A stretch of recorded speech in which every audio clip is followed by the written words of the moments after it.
நாட்டில் நல்லவங்க ஒருத்தர் 2 பேர் இருக்கிறதுனால தாங்க மழையே பெய்யுது அப்படின்னு சொல்கிறது உண்டு. நல்லார் ஒருவர் உளரேல் அவர் பொருட்டு எல்லாருக்கும் பெய்யும் மழை. சில சமயம் ரொம்ப பேர் திடீர்னு நல்லவங்களா ஆகிடுவாங்க போல இருக்குது. அதனால தான் விடாமல் பேய் மழையாக கொட்டி தீர்த்துடுது. எல்லாரும் நல்லவங்களாகிட்டா உலகமே தாங்காது போல இருக்க. அப்பப்போ ஒருத்தர் 2 பேர் நல்லவங்களாகணும். அப்போ தான் சீராக மழை பெய்யும். மாதத்துக்கு 3 பேர் நல்லவங்களானா மாதம் மும்மாரி பொழியும். இதெல்லாம் வேடிக்கை பேச்சு.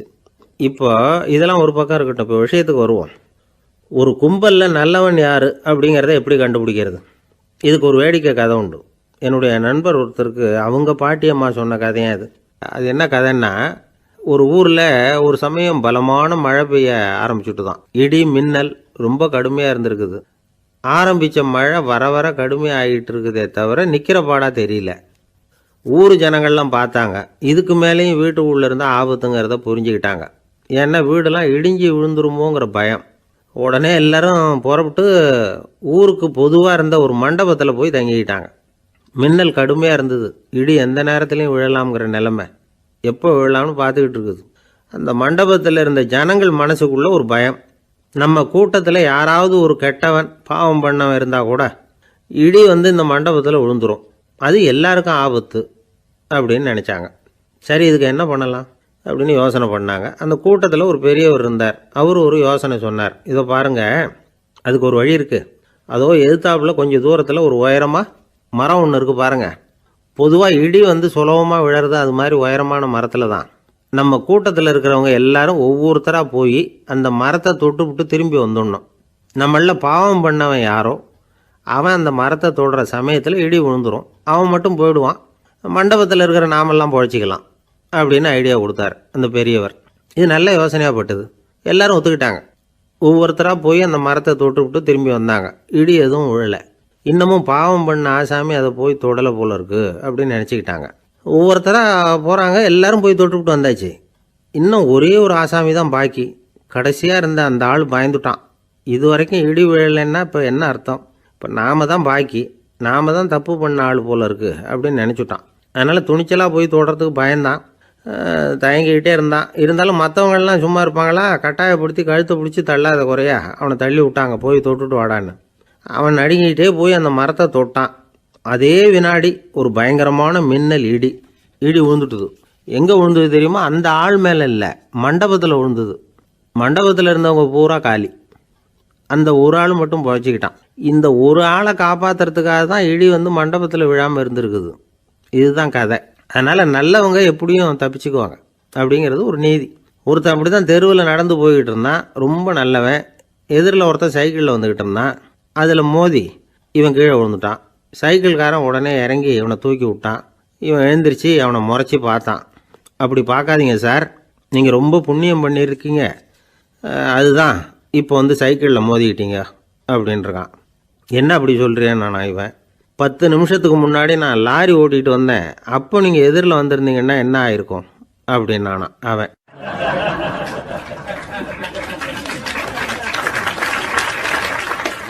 ஒரு பெரிய அரசன் இந்த உலகம் பூராவையும் ஆண்டுக்கிட்டு இருந்தான்.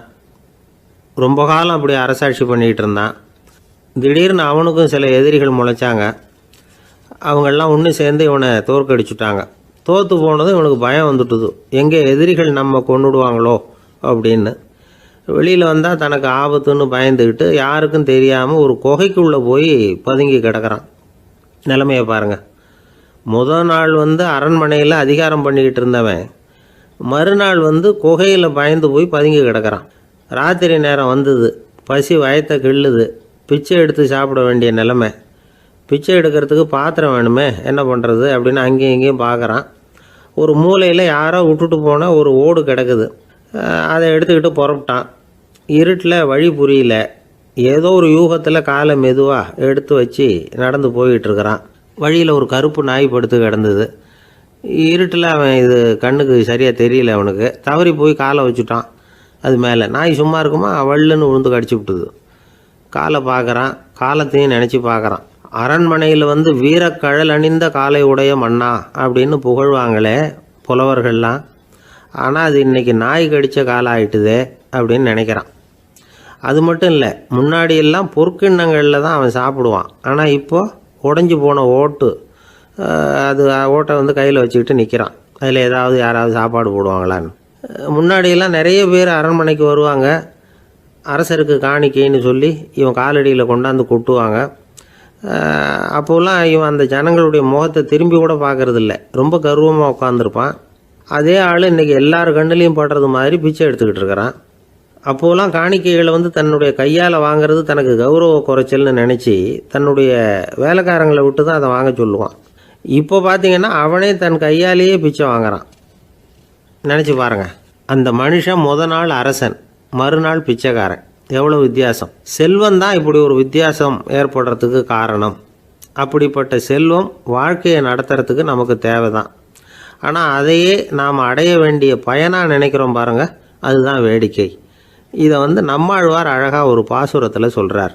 ஒரு நாயகமாய் ஓட உலகுடன் ஆண்டவர், கருணாய் கவர்ந்த காலர், சிதைகிய பானையர், பெருநாடு காண இம்மையிலே பிச்சைதாம் கொள்வர், திருநாரணன் தாழ் காலம் பெற சிந்தித்து உய்மினோ அப்படிங்கிறார் நம்மாழ்வார்.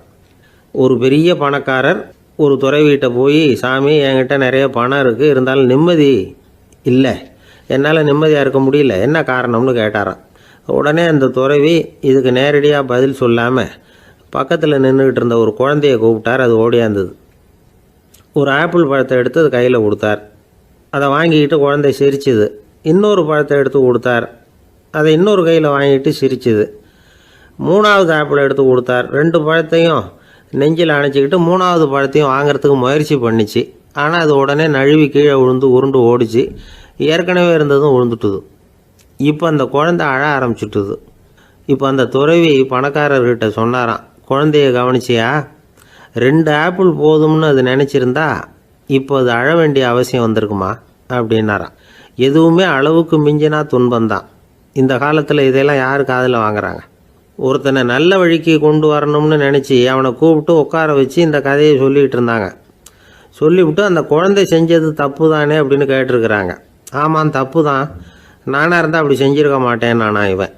2 பழமே போதும்னு சொல்லியிருப்பியா அப்படின்னு கேட்டிருக்காங்க. அப்படி இல்லைங்க, அவர் கொடுக்க ஒவ்வொரு பழமாக வாங்கி பின்னாடி வச்சுட்டு மறுபடியும் கையை நீட்டுவேன் அப்படிங்கிறானா. இவெல்லாம் எந்த காலத்தில் திருந்துறது?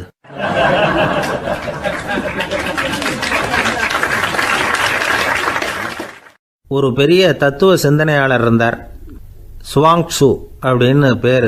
அவருடைய மனைவி ஒரு நாள் திடீர்னு காலமாயிட்டாங்க. ஐயோ பாவம், அவர் ரொம்ப வருத்தப்படுவார், போய் ஆறுதலாக 4 வார்த்தை பேசிவிட்டு வரலாம் அப்படின்னு நினச்சிக்கிட்டு நிறைய பேர் அவரை தேடிட்டு வந்தாங்களாம்.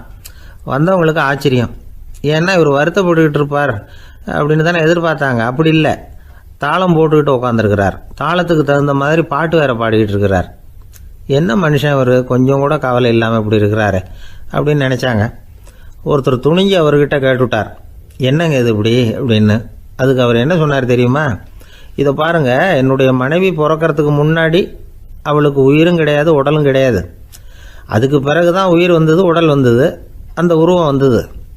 இப்போ என்ன ஆச்சு? அந்த உருவமும் உயிரும் போயிட்டுது, அவ்வளவுதானே. வந்தது போயிட்டுது. இளவேனில் காலம், இலையுதிர் காலம், பனிக்காலம், இப்படி பருவங்கள் வந்து மாறி மாறி வருது இல்லையா? அது மாதிரி பிறப்பும் இறப்பும் மாறி மாறி வருது. இது இயற்கை. இதுக்காக அழுதா அது எப்படி அப்படின்னாராம். ஞான தெளிவு அடைஞ்சவங்களுக்கு எல்லாமே சுகம்தான். திருவள்ளுவரும் அதை தான் சொல்கிறார். உறங்குவது போலும் சாக்காடு, உறங்கி விழிப்பது போலும் பிறப்பு. தூங்கிறதுக்கெல்லாம் நாம் வருத்தப்பட்டுக்கிட்ட இருக்கிறோமா? இன்றைக்கி தூங்க வேண்டியிருக்குதே, இன்னும் கொஞ்சம் நேரத்தில் நான் தூங்க வேண்டியிருக்கு அப்படின்னு சொல்லி யாராவது அழுதுகிட்டு இருப்பாங்களா? அதனால் இந்த உலக வாழ்க்கையினுடைய இயல்பை வந்து யதார்த்தத்தை நாம் தெளிவாக புரிஞ்சுக்கணும். அப்படி புரிஞ்சுக்கிட்டால் நாம் கவலை இல்லாமல் வாழ முடியும். ஒரு வயசான தாத்தா பாட்டி 60 வருஷத்துக்கு முன்னாடி அவங்களுக்கு கல்யாணம் ஆச்சு. ஒன்றாவே வாழ்ந்தாங்க, ஒன்றாவே இறந்து போனாங்க. இப்போ அவங்க 2 பேரும் சொர்க்கத்துக்கு போய் சேர்ந்தாங்க. அங்கே எல்லா வசதியும் இருந்தது. ஒரு பெரிய பங்களாவே இவங்களுக்கு ஒதுக்கி கொடுத்தாங்களாம். இதுக்கு எவ்வளவு வாடகைன்னு கேட்டார் தாத்தா. வாடகையெல்லாம் கிடையாது, இலவசம் அப்படின்னார் அங்கே இருந்தவர். அந்த வீட்டுக்கு பின்னாடி ஒரு பெரிய புல்வெளி இருந்தது. இதில் விளையாட ஏதாவது கட்டணம் உண்டான்னு கேட்டிருக்கார் தாத்தா. அதெல்லாம் ஒன்றும் கிடையாது, பணம்லாம் கட்ட வேண்டியதில்லை அப்படின்னார் அவர். பக்கத்தில் ஹோட்டல் மாதிரி ஒரு பெரிய கட்டடம், உள்ள சாப்பாட்டு மேஜைகள், அது மேலே விதவிதமான பலகாரங்கள். சாப்பாட்டுக்கெல்லாம் எவ்வளவு அப்படின்னு விசாரிச்சாராம் தாத்தா. அதுதான் சொன்னேனே, இங்கே எல்லாமே இலவசம்தான், எது வேணும்னாலும் சாப்பிட்லாம், எவ்வளவு வேணும்னாலும் சாப்பிட்லாம் அப்படின்னாரா. நீங்கள் சொல்கிறீங்க அப்படி, ஆனால் நான் சர்க்கரை சேர்த்துக்கக்கூடாது, உப்பு சேர்த்துக்கக்கூடாது, பாட்டி கையால் எப்பவும் பத்திய சாப்பாடு தான் அப்படின்னாராம் தாத்தா. இதை பாருங்கள், இங்கே உங்களுக்கு அந்த கவலையும் வேண்டியதில்லை. இங்கே நீங்கள் ஸ்வீட்டு சாப்பிட்லாம், காரம் சாப்பிட்லாம், உங்களுக்கு எந்த நோயும் வராது அப்படின்னாராம் அங்கே சொர்க்கத்தில் இருந்தவர். இதை கேட்ட உடனே அந்த தாத்தா பக்கத்தில் நின்ன பாட்டியை பார்த்து கத்தினாராம், அடி பாவி, எல்லாத்தையும் கெடுத்துட்டியே, நீ எனக்கு பத்திய சாப்பாடு போடாமல் கண்டதை திங்க விட்டுருந்தா 10 வருஷத்துக்கு முன்னாடியே நான் இங்கே சேர்ந்துருப்பேனே அப்படின்னாராம்.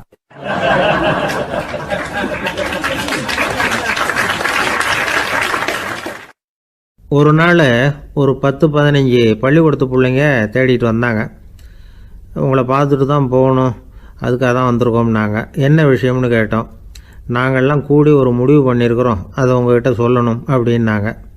அதுவும் ஒரு வாண்டு பையன் அதை சொன்னான். என்ன முடிவு அது அப்படின்னு கேட்டோம் ரொம்ப ஆர்வமாக. அதை இப்போ சொல்ல மாட்டோம், எங்களுக்கு பிடிக்கிற மாதிரி ஏதாவது ஒரு தகவல் சொன்னால் அதுக்கப்புறம் நாங்கள் அதை சொல்கிறோம் அப்படின்னா அந்த வாண்டு பையன். சரி, சின்ன பையன்கிட்ட இன்றைக்கி வசமாக மாட்டிக்கிட்டோம் அப்படின்னு நினச்சிக்கிட்டு அவங்களுக்கு தகுந்த மாதிரி ஒரு கதை சொல்ல ஆரம்பித்தோம். அது என்ன கதைன்னா, ஒரு பெரிய காடு, அதில் பலவிதமான மிருகங்கள். அந்த காட்டுக்கு ஒரு சிங்கம் தான் ராஜா. எப்பவும் காட்டுக்கு அது தானே ராஜா. ஒரு பெரிய யானைக்கு இது பொறுக்கலை. என்ன இது, எப்போ பார்த்தாலும் இங்கே சிங்கத்துக்கே ராஜா பதவி கிடைக்கிது, நான்லாம் எவ்வளவு பலசாலியாக இருக்கிறேன், அப்படி இருந்தும் எனக்கு அந்த பதவி கிடைக்கலையே அப்படின்னு தனக்குள்ளே பொறுமிக்கிட்டே இருந்தது. ராஜா பதவியை நினச்சி ரொம்ப ஏக்கம், அதுக்கு பதவி மோகம். இந்த சமயம் பார்த்து ஒரு குள்ள நெறி கூட்டம் அதை தேடிட்டு வந்தது. ஐயா பெரியவங்களே, நீங்கள் இந்த காட்டுக்கு ராஜாவாக இருக்க ஆசைப்படுறீங்க, அதில் ஒன்றும் தப்பு இல்லை. ஆனால் அதுக்கு முன்னாடி நீங்கள் எங்கள் கூட்டத்துக்கு கொஞ்ச நாள் தலைவராக இருங்க, அதாவது ராஜாவாக இருங்களேன், உங்களுக்கும் ஒரு ட்ரைனிங் கிடைச்சது மாதிரி இருக்கும் அப்படின்னு சொல்லியிருக்குது இந்த கூட்டம், குள்ள நெறி கூட்டம். இதை கேட்ட உடனே யானைக்கு ரொம்ப சந்தோஷம் தாங்கலை. அதுதான் எப்போன்னு பதவிக்காக காத்துக்கிட்டு இருக்குதே. இருந்தாலும் கொஞ்சம் பிகுவோட, சரி நீங்கள்லாம் இவ்வளோ தூரம் என்னை தேடிட்டு கேட்கறதுனால மறுக்க முடியல அப்படின்னு ரொம்ப ஏதோ அவளுக்கு சிரமப்பட்டு ஒத்துக்கிறது மாதிரி ஒத்துக்கிட்டது. ஏதோ உங்கள் ஆசைக்கு கட்டுப்படுறேன், கொஞ்ச நாள் உங்கள் கூட்டத்துக்கு ராஜாவாக இருக்கிறதுக்கு சம்மதிக்கிறேன் அப்படின்னுது. உடனே அந்த யானை ராஜ நட போட ஆரம்பிச்சிட்டுது. யானை சாதாரணமாக நடந்தாவே எப்படி இருக்குங்கிறது நமக்கு தெரியும். அதுவே ராஜ நடந்தால் எப்படி இருக்கும் கற்பனை பண்ணி பாருங்கள். யானை முன்னாடி கம்பீரமாக போய்கிட்டு இருக்குது, தலைவர் இல்லையா, அதனால் குள்ள நரிகள்லாம் ரொம்ப அடக்கமாக அது பின்னாடி அணிவகுத்து போயிட்டுருக்குது. ராஜா வாழ்க, மன்னர் வாழ்க அப்படின்னு கோஷம் வேறு. யானைக்கு தலைகால் புரியல, அவ்வளவு சந்தோஷம். அந்த யானைக்கு செருக்கு, ஆணவம் எல்லாம் ஏற்பட்டு போச்சு. அதுக்கப்புறம் அது தரையை பார்க்குமா, நிமிர்ந்து நடக்க ஆரம்பிச்சுட்டுது. தரையை பார்க்குறதே இல்லை. அப்படி போயிட்டுருக்கிறப்போ ஒரு சதுப்பு நிலத்தில் திடீர்னு காலை வச்சுட்டுது. அவ்வளோதான், கால் உள்ளே போட்டுது. இன்னொரு காலை எடுத்து வச்சுது, அதுவும் உள்ளே போட்டுது. அந்த 2 காலையும் எடுக்கிறதுக்காக அடுத்த 2 காலையும் அழுத்திச்சு, அதுவும் உள்ளே போக ஆரம்பிச்சுட்டுது. இப்போ 4 காலம் வசமாக சேத்துல அழுந்தி போச்சு, எடுக்க முடியல. குள்ள நரிகள்லாம் அதை சுற்றி வந்தது. சிலது சுற்றி நின்று டான்ஸ் ஆட ஆரம்பிச்சுட்டுது யானையை பார்த்துட்டு. இதை யானை பார்த்தது. என்ன இது தலைவர், நான் தவிச்சிக்கிட்டு இருக்கிறேன், தொண்டர்கள்லாம் சுற்றி நின்று வேடிக்கை பார்த்துக்கிட்டு இருக்கிறீங்க, டான்ஸ் ஆடுறீங்க அப்படின்னு கேட்டுதான். தொண்டர்களே, தலைவர் நான் தவிச்சிக்கிட்டு இருக்கிறது உங்களுக்கு தெரியலையா? இப்போ உடனே உங்கள் தலைவரை காப்பாற்ற வேண்டியது உங்கள் கடமை இல்லையா அப்படின்னு கத்துச்சான் அந்த யானை. குள்ள நரிகளில் ஒன்று முன்னாடி நின்று அந்த யானையை பார்த்து தான், தலைவரே எங்களுக்கு ரொம்ப நாளாக ஒரு ஆசை, அந்த ஆசையை நிறைவேற்றிக்கிறதுக்காகத்தான் உங்களை எங்கள் தலைவராக ஏற்றுக்கிறோம்னு சொன்னோம் அப்படின்னு தான். என்ன ஆசைன்னு கேட்டிருக்கு யானை. யானை கறி சாப்பிட்டு பார்க்கணுங்கிறது எங்களுக்கு ரொம்ப நாளாக ஆசை, அது இன்றைக்கி தான் நிறைவேற போகுது அப்படின்னு தான் அந்த நரி. இதை கேட்ட உடனே அந்த யானை அப்படியே மூர்ச்சி ஆகிட்டு தான். நரிகள்லாம் அது மேலே ஏறி குதற ஆரம்பிச்சுட்டு தான். பதவி மேலே இருந்த பேராசை அந்த பலசாலியான யானையையே மாட்டி விட்டுட்டுது பார்த்தீங்களா அப்படின்னு சொல்லி முடித்தோம் இந்த கதையை அந்த சின்ன பிள்ளைங்கக்கிட்ட. சரிங்க, இப்போ நாங்கள் உங்களை தேடி வந்த விஷயம் என்னங்கிறத சொல்லவா அப்படின்னா ஒரு வாண்டு பையன். சீக்கிரம் சொல்லு தம்பி, சஸ்பென்ஸ் தாங்கலை அப்படின்னோம். அவன் மெதுவாக, எங்களை பார்த்து சொல்கிறான், எங்களுக்கு கொஞ்ச நாள் நீங்கள் தலைவராக இருந்தால் தேவலை அப்படின்னா.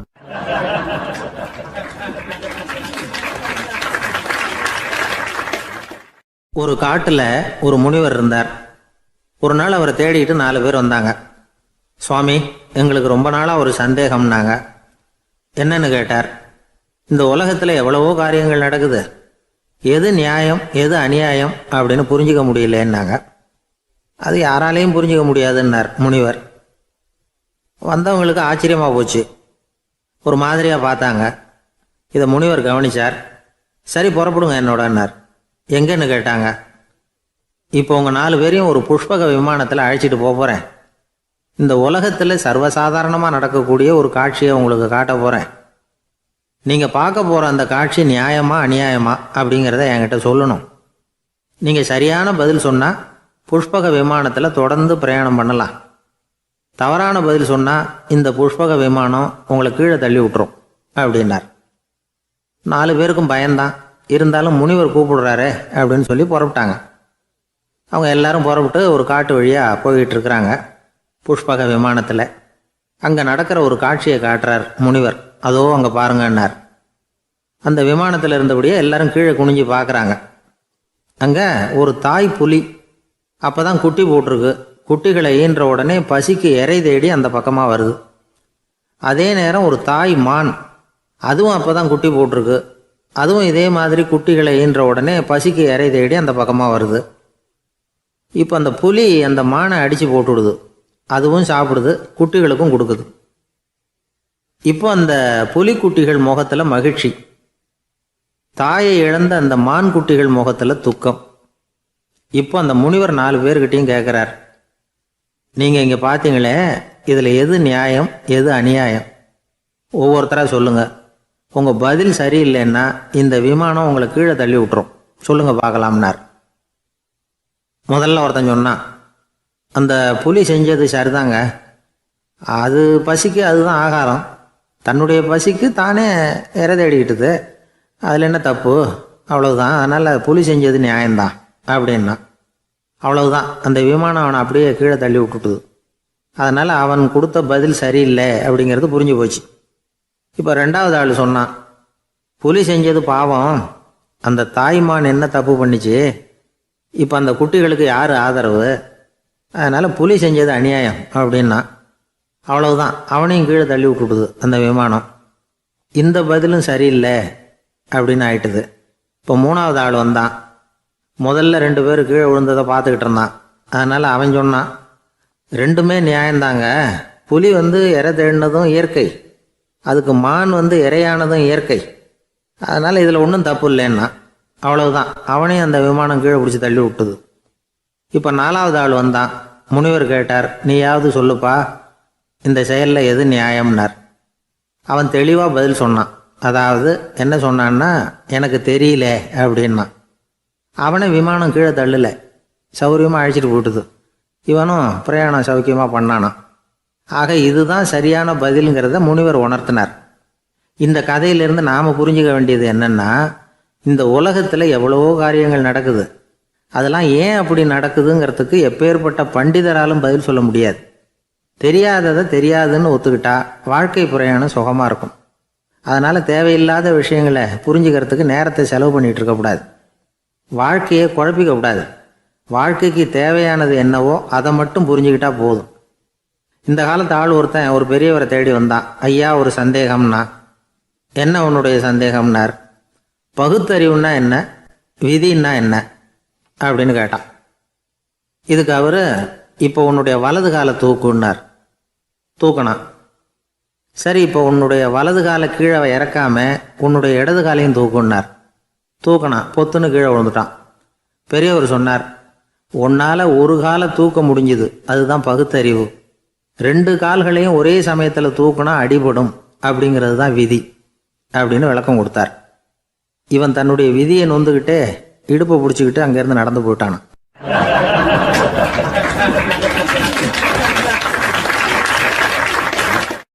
ஒரு ஊரில் ஒரு கோயில் இருந்தது. ரொம்ப பழைய கோயில்.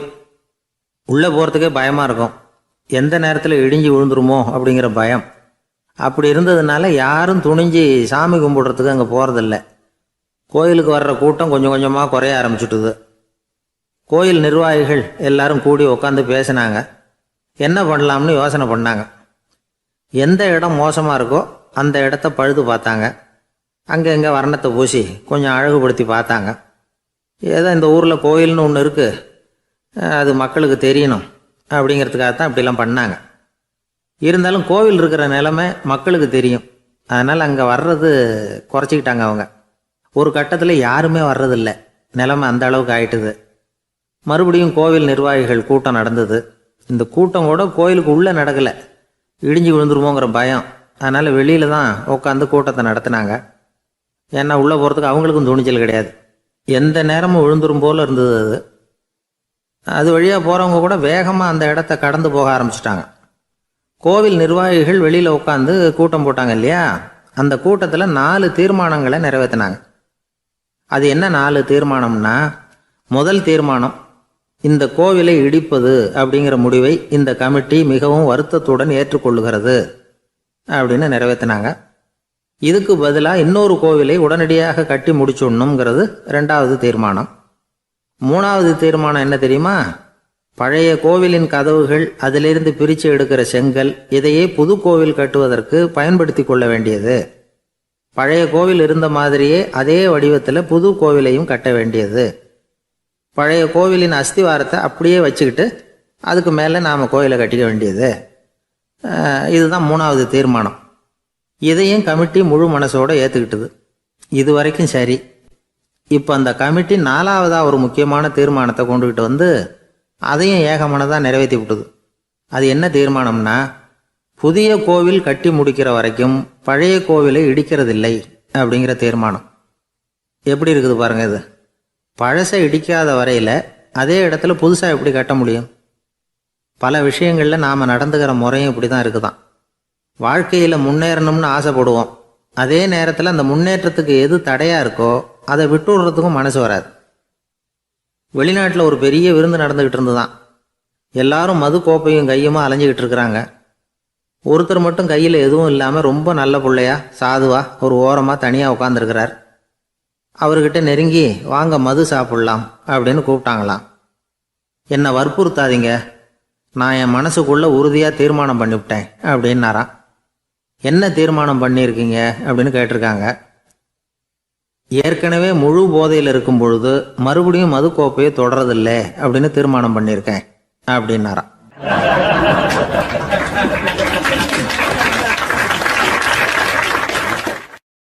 ஒரு ஊரில் ஒரு பெரியவர் இருந்தார். ஒரு நாள் அவரை தேடி ஒருத்தர் வந்தார். ஐயா, நான் கடவுளை பரிபூர்ணமாக நம்புகிறேன் அப்படின்னார்.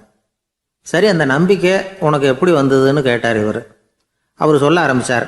ஐயா, எனக்கு கல்யாணம் ஆகி 10 வருஷம் ஆச்சு. ஆனாலும் குழந்தை பாக்கியம் இல்லை. அதுக்கு என்ன காரணமாக இருக்கும்னு நான் யோசனை பண்ணிகிட்டு இருந்தப்போ நண்பர் ஒருத்தர் ஒரு ஆலோசனை சொன்னார். உனக்கு மதப்பற்று இல்லை, எந்த கடவுளையுமே நம்ப மாட்டேங்கிற, அதுதான் காரணம். கடவுளை நம்பு, உனக்கு குழந்தை பாக்கியம் கிடைக்கும் அப்படின்னார். அவர் அப்படி சொன்னாரே தவிர எனக்கு சந்தேகம்தான். இருந்தாலும் அவர் சொன்னபடியும் நடந்து தான் பார்ப்போமே அப்படின்னு முடிவு பண்ணேன். கடவுளை நம்ப ஆரம்பித்தேன். அந்த வருஷமே அழகான ஆண் குழந்தை பிறந்தது. எல்லாம் இறைவன் அருள் அப்படின்னார். இவர் இப்படி சொன்னதை கேட்டதும் அந்த பெரியவர் சொன்னார், நீ சொல்கிறதெல்லாம் சரிதான். இருந்தாலும் இந்த காலத்தில் எந்த ஒரு காரியமாக இருந்தாலும் அதை சோதனை செஞ்சு பார்த்துட்டு தான் ஒரு முடிவுக்கு வந்து சேர முடியும். அறிவுபூர்வமான முடிவு அதுவாக தான் இருக்கும். அறிவியல் சோதனைகள் அப்படித்தான். ஒரு குறிப்பிட்ட விஷயத்தை பற்றி எத்தனை தடவை சோதனை பண்ணாலும் ஒரே முடிவு தான் கிடைக்கணும். அதுதான் சரியாக இருக்கும். அதனால் இப்போ மறுபடியும் ஒரு சோதனைன்னார். என்ன செய்யணும் அப்படின்னு கேட்டார் இவர். கடவுள்கிட்ட ஒரு பெண் குழந்தை வேணும்னு கேளு. முதல்ல ஆண் குழந்தையை கொடுத்தது மாதிரியே இப்போ ஒரு பெண் குழந்தையையும் கொடுக்குறாரா பார்க்கலாம் அப்படின்னார். சரின்னு சொல்லி இவர் அதே மாதிரி முயற்சி பண்ணினார். அதுக்கப்புறம் அவர் இந்த பெரியவர்கிட்ட வரவே இல்லை. கொஞ்ச காலம் கழித்து இவரே அவரை தேடிக்கிட்டு போய் கதவை தட்டினார். அவர் கதவை திறந்தார். என்ன ஆச்சு, கடவுள் கண் திறந்தாரா அப்படின்னு கேட்டார். அவர், அந்த சமாச்சாரம்லாம் நமக்கு வேணாம் சார். முதல் தடவை அது ஏதோ தற்செயலாக ஏற்பட்ட ஒரு சாதகம். இப்போ நீங்கள் 2வது தடவை சொன்ன பிறகு தினமும் கடவுளை வேண்டிக்கிட்டு தான் இருக்கிறேன், ஒன்றும் நடக்கலை அப்படின்னார் ரொம்ப விரக்தியாக. ஒரே ஒரு தோல்வியில் உங்கள் நம்பிக்கையெல்லாம் பறந்து போயிடுது பார்த்தீங்களா அப்படின்னார் அந்த பெரியவர். எல்லாம் நல்ல விதமாக நடக்கிற வரைக்கும் நம்பிக்கை, எதிர்பார்த்தது தோல்வியில் முடிஞ்சுட்டுதுன்னா அவநம்பிக்கை. மற்றவர்கள் பேரில் வைக்கிற நம்பிக்கை எந்த நேரத்திலையும் விவகாரமாகி விடக்கூடிய சாத்தியம் உண்டு. நாம் நம்பிக்கை வைக்க வேண்டியது நம்மகிட்ட தான், நமக்குள்ளே இருக்கிறார் கடவுள். எனவே நம்ம பேரில் நாம் வைக்கிற நம்பிக்கை தான் உண்மையான கடவுள் பக்தி. நிபந்தனையற்ற நம்பிக்கையாக அது இருக்கணும். எல்லாம் நல்லபடியாக நடந்துக்கிட்டு இருந்தால் எந்த முட்டாளுக்கும் நம்பிக்கை வரத்தான் செய்யும் அப்படிங்கிறது ஒரு பெரியவர் கருத்து. தியானத்தின் மூலமாக தான் உனக்குள்ளே ஆழமாக தோண்டுனா உன்னுடைய அடி ஆழத்தில் நம்பிக்கை அப்படி ஊற்றெடுக்கும், அதை பார்க்க முடியும் அப்படிங்கிறது பெரியவர்கள் சிந்தனை. ஒரு குழந்தை அப்பாவை பார்த்து என்னப்பா பண்ணுறேன்னு கேட்டுதான். பிரார்த்தனை பண்ணிகிட்டு இருக்கிறேன்னாரான் அப்பா. பிரார்த்தனை பண்ணுனா என்ன கிடைக்கும் அப்படின்னு கேட்டுதான் குழந்தை. எல்லாம் கிடைக்கும் அப்படின்னாரான் அப்பா. நீ வச்சிருக்கிறிய பேனா அது கூட கிடைக்குமான்னு கேட்டுதான் குழந்தை. கிடைக்குமேன்னு இருக்கார். அப்படின்னா அந்த பேனாவை என்கிட்ட கொடுத்துரு, நீ பிரார்த்தனை பண்ணி வேற பேனா வாங்கிக்கோ அப்படின்னு தான் அந்த குழந்தை.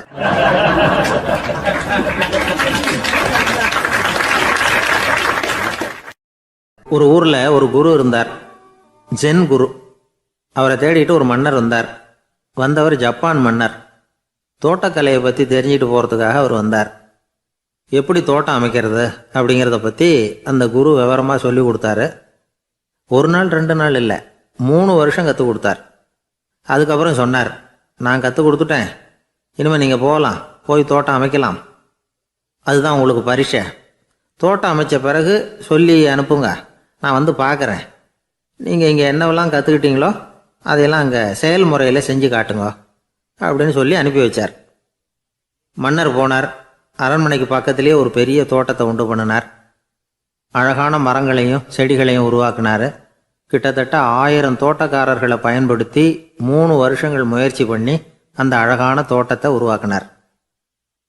குருக்கிட்ட இருந்து செய்தி வந்தது, நாளைக்கு வந்து தோட்டத்தை பார்க்குறேன் அப்படின்னு. மன்னர் உடனே சுறுசுறுப்பாயிட்டார். முதல் நாளே தோட்டத்தை சுத்தப்படுத்தினார். ராத்திரி பூரா யாரும் தூங்கலை. எல்லாருக்கும் தோட்டத்தை ஒழுங்குபடுத்துகிற வேலை. அது அந்தந்த இடத்துல ஒழுங்காக இருக்குதா அப்படின்னு சரி பார்த்தாங்க. ஒரு தவறும் இல்லாத வகையில் அதை ஒழுங்குபடுத்தினாங்க. மறுநாள் குரு வந்தார், தோட்டத்தை பார்த்தார். அவருக்கு கோபம் வந்துட்டுது. மன்னருக்கு ஆச்சரியம், எப்பவும் சிரிச்சுக்கிட்டே இருக்கிறவர் இப்போ எப்படி இருக்கிறாரே அப்படின்னு. மெதுவாக குருக்கிட்ட போய் எல்லாம் சரியாக தானே இருக்குது அப்படின்னார். எல்லாம் சரிதான், ஆனாலும் எங்கே அந்த பொன்னிற காற்று அப்படின்னார்.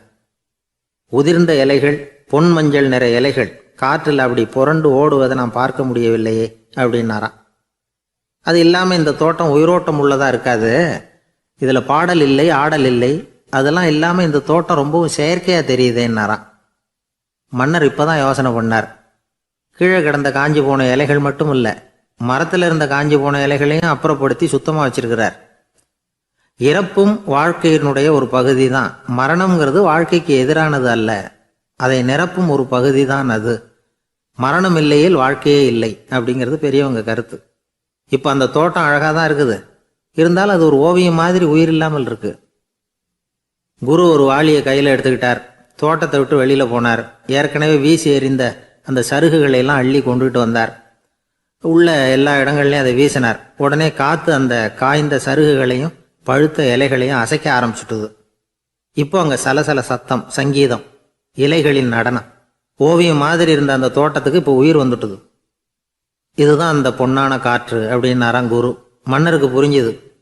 மிகப்பெரிய ஜென் கேள்வி ஒன்று உண்டு. உம்மான் அப்படிங்கிற ஒரு பெரிய குருவை பார்த்து துறவி ஒருத்தர் கேட்டாராம், இலைகள் எல்லாம் கீழே விழுந்து மரங்கள் மொட்டையாக இருக்கும் பொழுது என்ன நடக்கும்? இதுதான் கேள்வி. இதுக்கு உம்மான் சொன்ன பதில் பொன்னான காற்று, தி கோல்டன் விண்ட் அப்படின்னாராம். இதுக்கு என்ன விளக்கம்னா, உன்னுடைய எண்ணங்கள் எல்லாம் உன்னுடைய மனசிலிருந்து கீழே விழுந்து உனது உள்ளுணர்வானது மொட்டையாக நிற்கும் நிலைதான் அது. உனது வேர்களின் அருகில் காற்று வீசுகிறது. எல்லா எண்ணங்களும் உன்னிலிருந்து வெகு தூரத்துக்கு புரண்டு கொண்டே சென்று விடுகிறது. நீ அவற்றை கடந்து விட்டால் நீ அவைகளுக்கெல்லாம் மேலெழுந்து கீழே பார்ப்பவனைப் போல நிற்க ஆரம்பித்து விடுவாய். அதுதான் தியானம் என்பது அப்படின்னு சொல்றாங்க. தியானம்ங்கிறது எண்ணத்துக்கு எதிரானதில்லை. தியானம்ங்கிறது எண்ணங்களை கடந்து செல்வது தான். அதுக்கப்புறம் நாம் பொன்னிற காற்றில் ஆட ஆரம்பிச்சிருவோம். இதுதான் பெரியவர்கள் சொல்றது. என்கிட்ட ஒருத்தர் வந்து தோட்டம் அமைக்கணும்னு யோசனை கேட்டு வந்தார். எல்லாம் சொல்லி கொடுத்தேன். செடிகள்லாம் செழிப்பாக வளரணும்னா வேர் காயாமல் பார்த்துக்குங்கோ, தினமும் தண்ணி விடுங்கோ அப்படின்னு சொல்லி அனுப்பி வச்சேன்.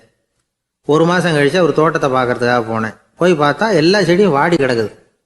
என்னங்க இப்படி பண்ணிவிட்டீங்கன்னு. நீங்கள் சொன்னபடி தான் செஞ்சேன்னார். என்ன செஞ்சீங்கன்னு கேட்டேன்.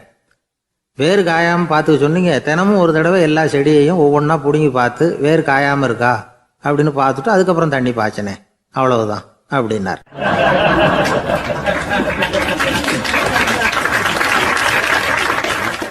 ஒரு வயசான பாட்டியின் தாத்தாவும் ஒரு பூங்காவில் உட்காந்து பேசிக்கிட்டு இருக்கிறாங்க. அவங்களுக்கு கல்யாணம் ஆகி 53 வருஷம் ஆச்சு. பிள்ளைங்கள்லாம் படித்து பெரிய பெரிய வேலையில் இருக்கிறாங்க. பேரன் பேத்திகளும் நல்ல நிலைமையில் இருக்கிறாங்க. இந்த தாத்தாவும் பாட்டியும் சிரித்து பேசிக்கிட்டு இருந்ததை ஒரு பெரியவர் பார்த்தார். அவருக்கு ஆச்சரியமாக இருந்தது. இந்த வயசுலேயும் இவ்வளவு அந்யோன்யமாக இவங்க பேசிக்கிட்டு இருக்கிறாங்களே அப்படின்னு நினச்சார்.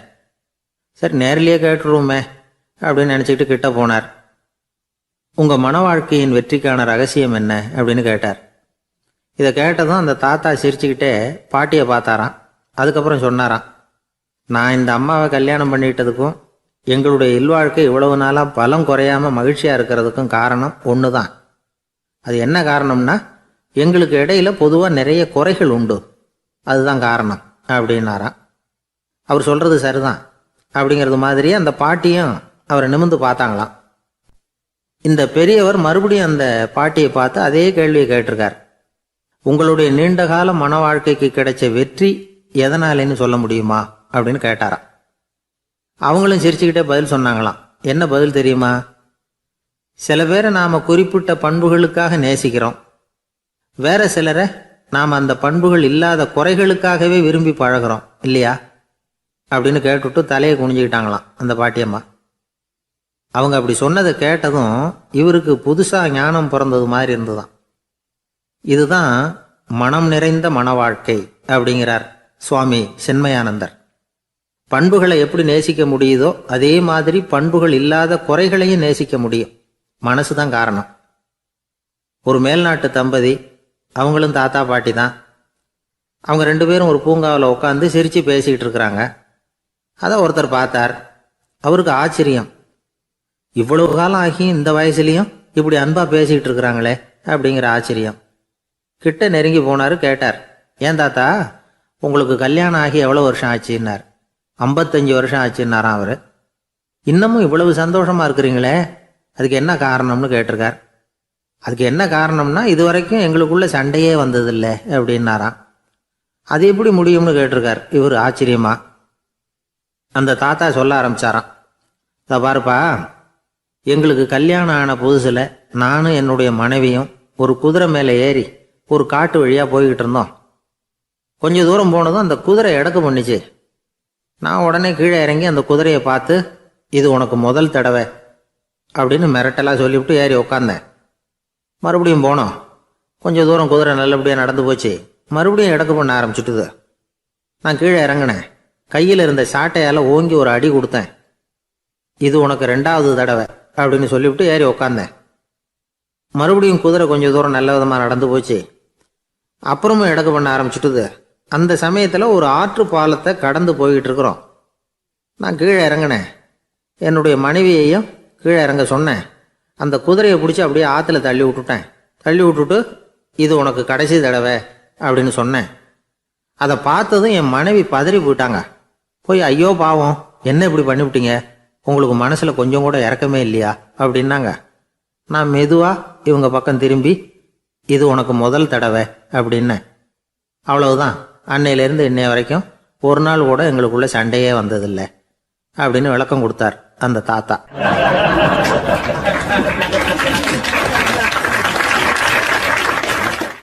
ஒரு ஆள் வேகமாக நடந்து போய்கிட்டு இருந்தான்.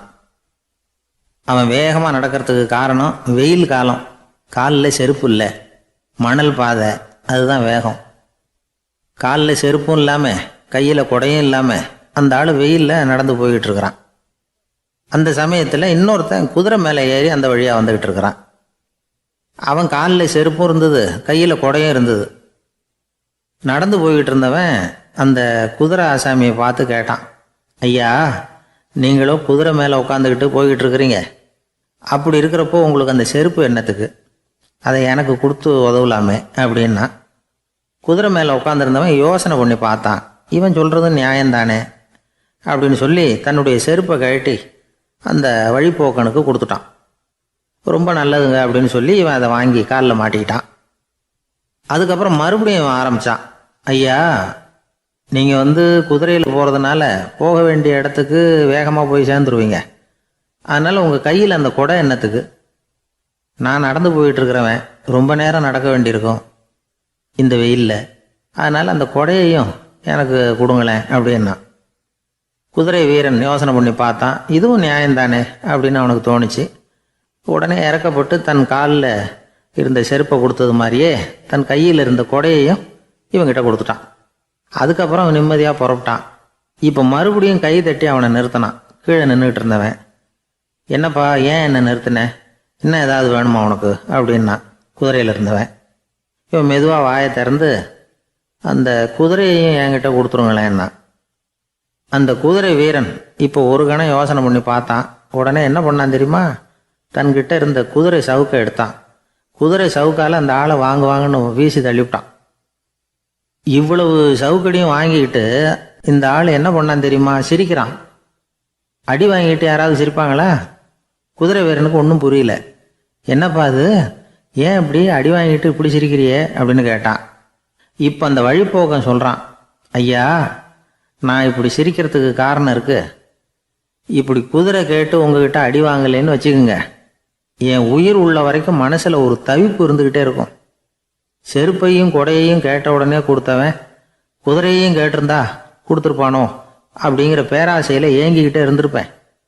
இப்போ உங்ககிட்ட அடி வாங்கின பிறகு என்னுடைய அந்த சந்தேகம் தீர்ந்து போச்சு.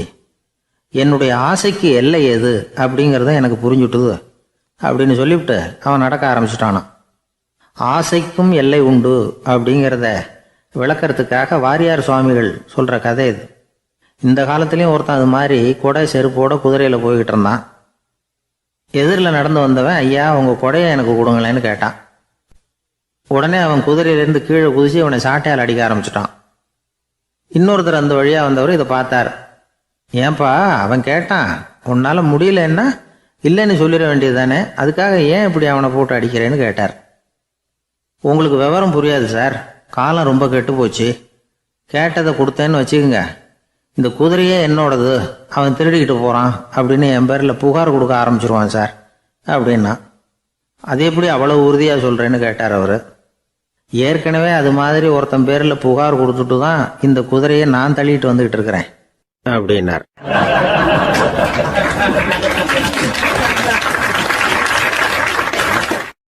கடற்கரை ஓரமா ஒரு பெரியவர் கையால மணலை கீறிக்கிட்டே உட்காந்துருக்கிறார். என்னத்தையும் தேடிட்டு இருக்கிறது மாதிரி தெரிஞ்சது. மெதுவா கிட்டத்துல போய் என்னத்தை தேடிட்டு இருக்கிறீங்க அப்படின்னு கேட்டோம். அவரு சாவகாசமா நிமிர்ந்து பார்த்து நிம்மதியை தேடிட்டு இருக்கிறேன்னார். நாங்க ஒரு மாதிரி ஆயிட்டோம். இருந்தாலும் சமாளிச்சுக்கிட்டு, சார் மணல்ல கிழிஞ்சல் தான் கிடைக்கும், நிம்மதி கிடைக்காது அப்படின்னோம். சரி, இன்னைக்கு வசமா நம்ம கிட்ட ஒரு ஆள் மாட்டிக்கிட்டார் அப்படின்னு நினைச்சு அவர் பக்கமா போய் உட்காந்துக்கிட்டு கதை சொல்ல ஆரம்பிச்சிட்டோம். ஒரு பெரிய மன்னர் இருந்தார். அவருக்கு எல்லா வசதியும் இருந்தது. இருந்தாலும் ஒரே ஒரு குறை. அது என்னன்னா நிம்மதி இல்லைங்கிற குறை. அரண்மனையில தினமும் கலை நிகழ்ச்சி, நாட்டியம் எல்லாம் நடந்துகிட்டு தான் இருந்தது. இருந்தாலும் நிம்மதி இல்லை. சரி, நிம்மதி எங்க கிடைக்கும் அப்படின்னு தேட ஆரம்பிச்சார். உடனே அதுக்கான முயற்சிகள்ல தீவிரமா இறங்கினார். நாட்டில் உள்ள தத்துவ மேதைகளை எல்லாம் கூப்பிட்டுட்டு வர சொன்னார். எல்லாரும் சேர்ந்தாங்க. அவங்கள பார்த்து நிம்மதி எங்க இருக்குது அப்படின்னு விசாரிச்சார். அவங்களுக்கு அது தெரிஞ்சா ஏன் இப்படி ராஜா முன்னாடி நின்றுட்டு இருக்க போறாங்க? ராஜாவோட கேள்விக்கு ஒவ்வொருத்தரும் ஒவ்வொரு மாதிரி விளக்கம் கொடுக்க ஆரம்பிச்சிட்டாங்க. எந்த பதிலும் ராஜாவுக்கு திருப்தி அளிக்கக்கூடிய அளவுக்கு இல்லை. சரி, போயிட்டு வாங்கன்னு சொல்லி அவங்கள எல்லாம் அனுப்பி வச்சுட்டார். ஒரு நாள் அவர் மாளிகையில உப்பருகையில நின்றுட்டு இருக்கிறார். அந்த சமயத்துல தெருவில் ஒரு பிச்சைக்காரன் ரொம்ப உல்லாசமா பாட்டு பாடிக்கிட்டே போயிட்டு இருக்கிறான். குரல்ல ஒரு சந்தோஷம், நடையில ஒரு மிடுக்கு. அவன்கிட்ட கொஞ்சம் கூட கவலை இருக்கிறதா தெரியல. உடனே ராஜா அதை பார்த்தார். ஏவலாளிகளை கைதட்டி கூப்பிட்டார். உடனே ஓடி போய் அந்த பிச்சைக்காரனை இங்க அழைச்சிட்டு வாங்கன்னு உத்தரவு போட்டார். இவங்க உடனே ஓடி போய் அவனை கூப்பிட்டாங்க. அரண்மனைக்கு வாழ்ந்தாங்க. அவன் வரல. அரண்மனைக்குள்ள அடி எடுத்து வைக்க மாட்டேன்னு சொல்லிவிட்டான். ராஜா கிட்ட விஷயத்தை சொன்னாங்க. அவருக்கு ரொம்ப ஆச்சரியம், இப்படி ஒரு ஆள் இருக்கிறானா அப்படின்னு. சரி, அவன் என்னதான் சொல்றான் அப்படின்னு விசாரிச்சார். இவங்க மறுபடியும் தெருவுக்கு போய் கேட்டாங்க, என்ன பார்க்கணும்னா ராஜா விருப்பப்பட்டாருன்னா அவரை வேணும்னா இங்க வர சொல்லுங்க அப்படின்னு சொல்லிவிட்டான். அதை ராஜா கிட்ட சொன்னாங்க. அவருக்கு கோபம் வரல. இவ்வளவு சுதந்திர உணர்வோடு இருக்கிறவன் சாதாரண ஆளா இருக்க முடியாது அப்படின்னு நினைச்சார். உடனே கிடுகிடுன்னு இறங்கி தெருவுக்கு வந்தார். பிச்சைக்காரங்கிட்ட போனார். நீ கவலைப்படாம சந்தோஷமா பாடிட்டு போறியே, அது எப்படி முடியுது உன்னால அப்படின்னு கேட்டார். ஏன் அப்படி கேக்குறீங்கன்னு அவன், அதுக்கு இல்ல, எனக்கு அரண்மனையில எவ்வளவோ சுகபோகங்கள்லாம் இருக்கு, இருந்தாலும் நிம்மதி இல்ல. இது ஏன்னு எனக்கு தெரியல. இந்த தேசத்துல உள்ள அறிஞர்களை எல்லாம் கூப்பிட்டு கேட்டு பார்த்துட்டேன், அவங்களுக்கும் தெரியல. உன்னை கேட்டா தெரியும்னு நினைச்சேன், அதனாலதான் சந்திக்கிறதுக்கு ஆசைப்பட்டேன். ஆனா நீ வரமாட்டேன்னுட்டியே அப்படின்னார். பிச்சைக்காரன் கடகடன்னு சிரிக்க ஆரம்பிச்சுட்டான். மகிழ்ச்சிக்கும் உங்களுக்கும் தடையா இருக்கிறது இந்த மாளிகை தான். இதை விட்டுட்டு வெளியில வந்துட்டா நிம்மதி தேடிட்டு வந்துரும்னா. நான் அரசன், எனக்குன்னு கடமைகள் இருக்கு, அதையெல்லாம் விட்டுட்டு எப்படி வர முடியும்னார் ராஜா. ரெண்டும் ஒரே நேரத்துல கிடைக்கணுங்கிறது முடியாத காரியம். உங்க சுகபோகத்துக்கு விலையாதான் உங்க நிம்மதியை கொடுத்துக்கிட்டு இருக்கிறீங்க. என்ன பாருங்க, என்கிட்ட எதுவும் இல்ல, அதனால எதுவும் போயிடுமோங்கிற பயமும் இல்ல, நிம்மதியா இருக்கிறேன் அப்படின்னா அவன். ராஜா உடனே சந்தோஷப்பட்டு தன்னுடைய மேலங்கியை எடுத்து அவனுக்கு பரிசா கொடுத்தாராம். அவன் சிரிச்சுக்கிட்டே அதை வாங்க மாட்டேன்னு. இதை நீங்க எனக்கு கொடுக்கறதுனால எந்த பயனும் இல்ல, அதே நேரத்துல அதை வாங்கிட்டேன்னா அடுத்த வினாடியிலிருந்து அதை எப்படி காப்பாத்துறதுங்கிற கவலை எனக்கு சேர்ந்துரும். அப்புறம் தூக்கம் வராது, நிம்மதி போயிடும் அப்படின்னானா. சொல்லிவிட்டு அவன் பாட்டுக்கு சந்தோஷமா பாடிக்கிட்டே போயிட்டான். நிம்மதி எங்க இருக்குங்கிறதையும் ராஜா தெரிஞ்சுக்கிட்டார். அந்த இடத்துக்கு தன்னால போக முடியாதுங்கிறதையும் அவர் புரிஞ்சுக்கிட்டார். இப்படி இந்த கதைய அந்த கடற்கரையில மணலை கீறிக்கிட்டே உட்கார்ந்துருந்தார அந்த பெரியவர்கிட்ட சொல்லி முடிச்சோம். அவர் முகத்துல ஒரு தெளிவு தெரிஞ்சது. எங்களை நிமிர்ந்து பார்த்தார். ரொம்ப நன்றிங்க, இப்ப எனக்கு தெரிஞ்சு போச்சு, நிம்மதி வேணும்னா அதுக்கு என்ன பண்ணணும்னு இப்ப நல்லா புரிஞ்சுக்கிட்டேன் அப்படின்னார். என்ன புரிஞ்சுக்கிட்டீங்கன்னு கேட்டோம். இனிமே இந்த பக்கம் வந்தா உங்க கண்ணுல படாத இடமா பார்த்து உட்காரணும்னு புரிஞ்சுக்கிட்டேன் அப்படின்னார்.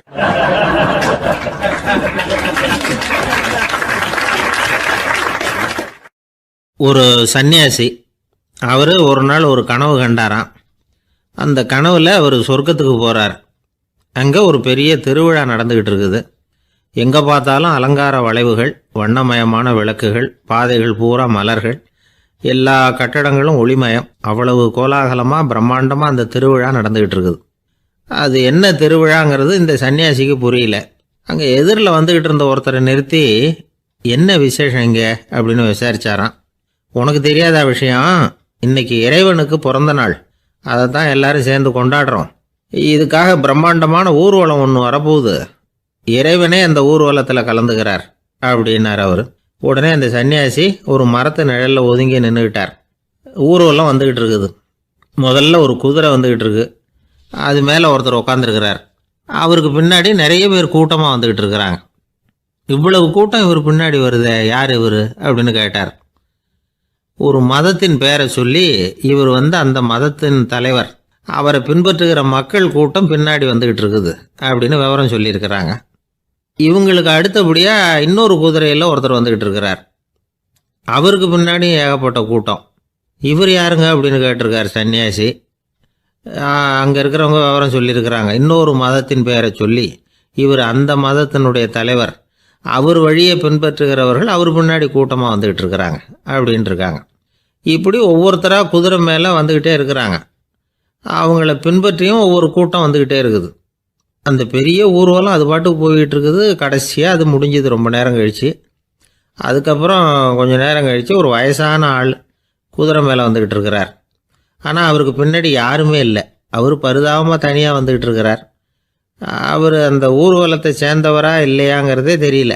இவர் யார், இவர் ஏன் இப்படி தனியாக வந்துக்கிட்டு இருக்கிறார் அப்படின்னு கேட்டிருக்கார் அந்த சன்னியாசி.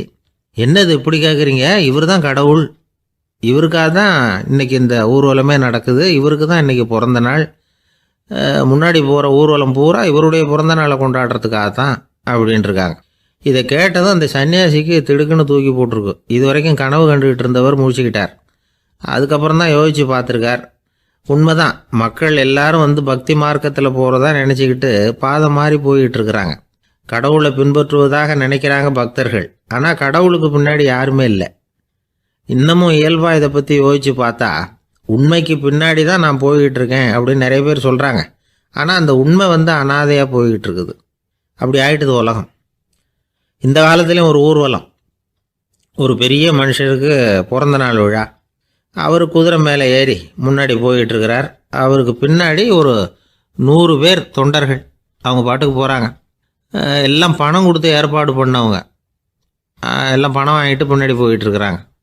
கொஞ்சம் தூரம் நடந்ததும் கால் வலிக்க ஆரம்பிச்சுட்டுது. ஒவ்வொருத்தரும் அப்படியே ஒதுங்க ஆரம்பிச்சிட்டாங்க. அதான் முன்னாடியே பணம் கிடச்சிட்டுதே, இனிமேல் ஒதுங்கினா என்னன்னு ஒதுங்கிட்டாங்க. ஒரு கட்டத்தில் குதிரையில் போகிறவர் தற்செயலாக திரும்பி பார்க்குறாரு. பின்னாடி யாருமே இல்லை. எல்லோரும் ஓடி போயிட்டாங்க. ஒரே ஒரு ஆள் மட்டும் ரொம்ப விசுவாசமாக பின்னாடி நடந்து வந்துக்கிட்டு இருந்தான். ஏன்ப்பா நீ மட்டும் வந்துக்கிட்டு இருக்கிறியே, நீ வீட்டுக்கு போகலையான்னு கேட்டிருக்காரு அவர். நீங்கள் அந்த குதிரையையும் அதுக்குள்ள வாடகை பணத்தையும் கொடுத்துட்டீங்கன்னா நானும் போயிடுவேன் அப்படின்னு நானா இந்த ஆள்.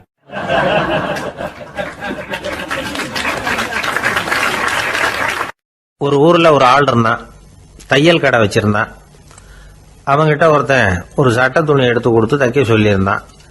வர்ற சனிக்கிழமை வா வந்து வாங்கிட்டு போ அப்படின்னு அவன் சொல்லியிருந்தான். அதே மாதிரி இவன் வந்தான். அவன் தச்சு வச்சிருந்த சட்டையை கொடுத்தான். இவன் வாங்கி அங்கேயே போட்டு பார்த்தான். கை நீளம் ஒன்றுக்கு ஒன்று வித்தியாசமாக இருந்தது. வலது கை இடது பக்கத்தை விட நீளம் குறைச்சலாக இருந்தது.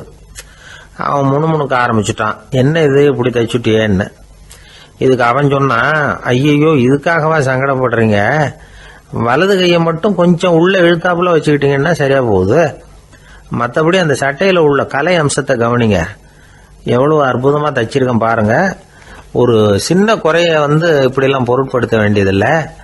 நான் சொன்னது மாதிரி கையை கொஞ்சம் உள்ள இழுத்தது மாதிரி வச்சுக்கிட்டு நடந்து போங்க, ஜோராக இருக்கும் அப்படின்னா. அவனும் யோசிச்சு பார்த்தான். சரியான யோசனையாக தான் தோணுச்சு. கொஞ்சம் முயற்சி பண்ணி வலது கையை கொஞ்சம் உள்ள இழுத்து சட்டை சரியாக இருக்கிறது மாதிரி பண்ணிக்கிட்டான். இப்போ மறுபடியும் ஒரு பிரச்சனை. வலது கையை உள்ள இழுத்த மாதிரி அப்படியே வச்சுக்கிட்டதும் முதுகு பக்கம் கொஞ்சம் துணி தளர்த்தியாக தொங்குறது மாதிரி தெரிஞ்சுது. என்ன இது முதுகு பக்கம் துணி குவிஞ்சுட்டுதே தொங்குதே அப்படின்னா மறுபடியும், அடடா இதுக்காகவா கவலைப்படுறீங்க, உடம்ப அதுக்கு தகுந்த மாதிரி கொஞ்சம் வளைச்சிக்கிட்டா சரியா போடுது. இதுக்காக அந்த அழகான தையலை பிரித்து அதில் உள்ள கலை அம்சத்தை கெடுக்கிறதுக்கு என் மனசு இடம் தரல. எவ்வளவுக்கு தளர்த்தியா இருக்கோ அவ்வளவுக்கு கொஞ்சம் உடம்ப வளைச்சி அப்படி குனிஞ்சது மாதிரி போங்க போதும் அப்படின்னா. அதுவும் நல்ல யோசனையாக தான் பட்டுது இவனுக்கு. சரின்னு சொல்லிவிட்டு புறப்பட்டான். தெருவில் இறங்கினான். கையை கொஞ்சம் உள்ளே இழுத்தான். உடம்ப கொஞ்சம் முன்னால் வளைச்சான். சட்டைக்கு தகுந்த மாதிரி உடம்ப பண்ணிக்கிட்டான். மெதுவாக நடந்து போகிறான். இப்போ எதிரில் இன்னொருத்தன் வரான். இவனை பார்க்குறான். இவன் போட்டிருக்கிற சட்டையை பார்க்குறான். ஆஹா அற்புதம்ங்கிறான். சும்மா சொல்லக்கூடாது, ரொம்ப நல்லா இருக்கு, நிச்சயமா இது இந்த ஊர் மேல தெருவில் இருக்கிற ஒருத்தன் இருக்கானே அவன் தைச்சதாக தான் இருக்கணும் அப்படின்னா. இதை கேட்டதும் அவனுக்கு ஆச்சரியம். எப்படி அவ்வளவு கரெக்டாக கண்டுபிடிச்சிங்க அப்படின்னு கேட்டிருக்கான். இதுக்கு அந்த வழிபோக்கன்னு சொன்னானா, அவன் ரொம்ப கெட்டிக்காரன். உங்களை மாதிரி உடம்பும் கையும் வளைஞ்சு போன ஒரு ஆசாமிக்கு அவனை தவிர வேற யாராலேயும் இவ்வளவு பொருத்தமான ஒரு சட்டையை தைக்க முடியாது அப்படின்னானா. பாருங்க, அவனுக்காக இவன் அனுசரிக்க போய் இவனோட நிலைமை எப்படி ஆயிடுது பாருங்க. இதே மாதிரி தான் சில சடங்குகளும் சம்பிரதாயங்களும் நம்மளை கோமாளி ஆக்கி விட்டுரும். எதுவா இருந்தாலும் அதுல அறிவுபூர்வமான அணுகுமுறை அவசியம். ஒரு நர்ஸ் அவசரமா ஓடி டாக்டர் கிட்ட சொல்லிச்சான், டாக்டர் ஒரு தப்பு நடந்து போச்சு, 10ஆம் நம்பர் பெட்ல இருக்கிற பேஷண்ட்டுக்கு காலில் ஆபரேஷன் பண்றதுக்கு பதிலாக கையில் ஆபரேஷன் பண்ணி விட்டீங்க. கை ஆபரேஷன் பண்ணிக்க வேண்டிய ஆள் 7ஆம் நம்பர் பெட்ல இருக்கார் அப்படின்னு தான். அதுக்கு ஒரு பதட்டப்படாம சொன்னாராம், பரவாயில்ல இவரை தூக்கி 7ஆம் நம்பர் பெட்ல போட்டுரு அப்படின்னாராம்.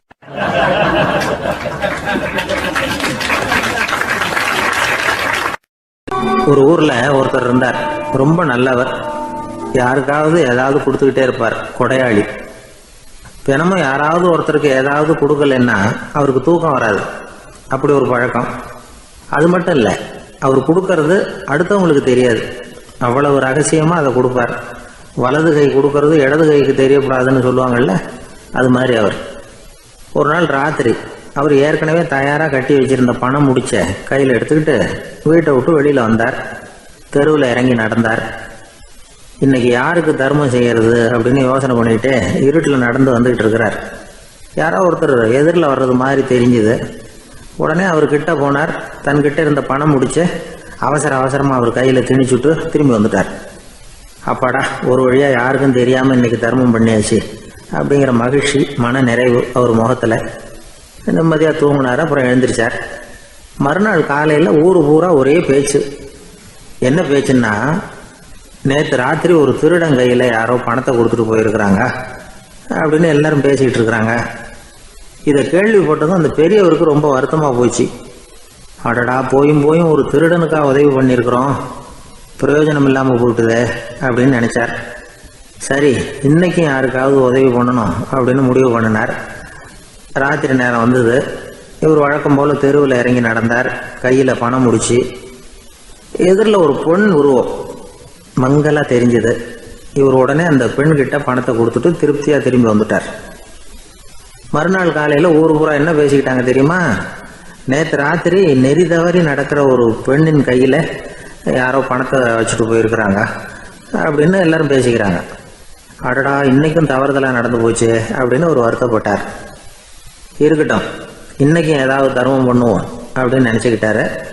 3வது நாள் ராத்திரியும் புறப்பட்டார். இப்பவும் எதிரில் ஒருத்தர் வந்தார். இவர் பணத்தை கொடுத்தார், திரும்பி வந்துட்டார். மறுநாள் மக்கள் என்ன பேசிக்கிட்டாங்கன்னா, நேற்று ராத்திரி ஒரு செல்வந்தர் கையில் யாரோ பணத்தை கொடுத்துட்டு போயிருக்கிறாங்க அப்படின்னு பேசிக்கிட்டாங்களாம். அவருக்கு ரொம்ப வருத்தமாக போட்டுது. என்ன இது, தினம் இப்படி ஆகிக்கிட்டு இருக்குதே அப்படின்னு நினச்சிக்கிட்டே படுத்து தூங்கினார். அன்னைக்கு ராத்திரி ஒரு கனவு. அந்த கனவுல இறைவன் வந்து சொன்னாராம், இதை பாருப்பா, நீ கொடுத்த தர்மம் வீணா போயிடல. உங்ககிட்ட பணம் வாங்கின அந்த திருடன் திருந்திட்டான், அந்த பொண்ணும் திருந்திட்டா, அந்த செல்வந்தனும் கொடையாளி ஆயிட்டான், எல்லாருக்கும் உதவி பண்ண ஆரம்பிச்சுட்டான் அப்படின்னு சொன்னாராம். இந்த கதையை சொன்னவர் யாருன்னா நபிகள் நாயகம். இதில் உள்ள கருத்து என்னன்னா, நல்ல மனசோட தர்மம் பண்ணுனா அது வீணா போறதில்லை. இன்னொரு கருத்து, தர்மம் வந்து தன்னை மட்டுமல்ல அடுத்தவங்களையும் தீமையிலிருந்து காப்பாற்றும். இதுதான் நாம புரிஞ்சிக்க வேண்டியது. இந்த காலத்திலேயும் இது மாதிரி சில சம்பவங்கள் நடக்கிறது உண்டு. ஒரு பெரியவர் இருட்டில் நடந்து வந்துகிட்டு இருந்தாரு.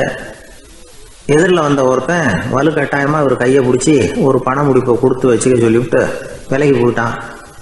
பெரியவருக்கு ஆச்சரியம், இந்த காலத்திலையும் இப்படி வலது கை கொடுக்கறது இடது கைக்கு தெரியக்கூடாதுன்னு நினைக்கிற கொடையாளிகள் உண்டு போல இருக்கு அப்படின்னு யோசனை பண்ணிக்கிட்டே நடந்தார். கொஞ்சம் தூரம் போயிருப்பாரு. அதுக்குள்ள அதே ஆள் திரும்பி வந்தான். கொடுத்த பண முடிப்பை திருப்பி கொடுங்க அப்படின்னு கேட்டு வாங்கிட்டான். இவருக்கு ஒன்றும் புரியல. ஏன் இப்படி பண்ணுறேன்னார். அது ஒன்றும் இல்லைங்க, கொஞ்ச நேரம் இதை உங்ககிட்ட கொடுத்து வச்சிருந்தேன், அவ்வளவுதான் அப்படின்னா. ஏன்னு கேட்டார்.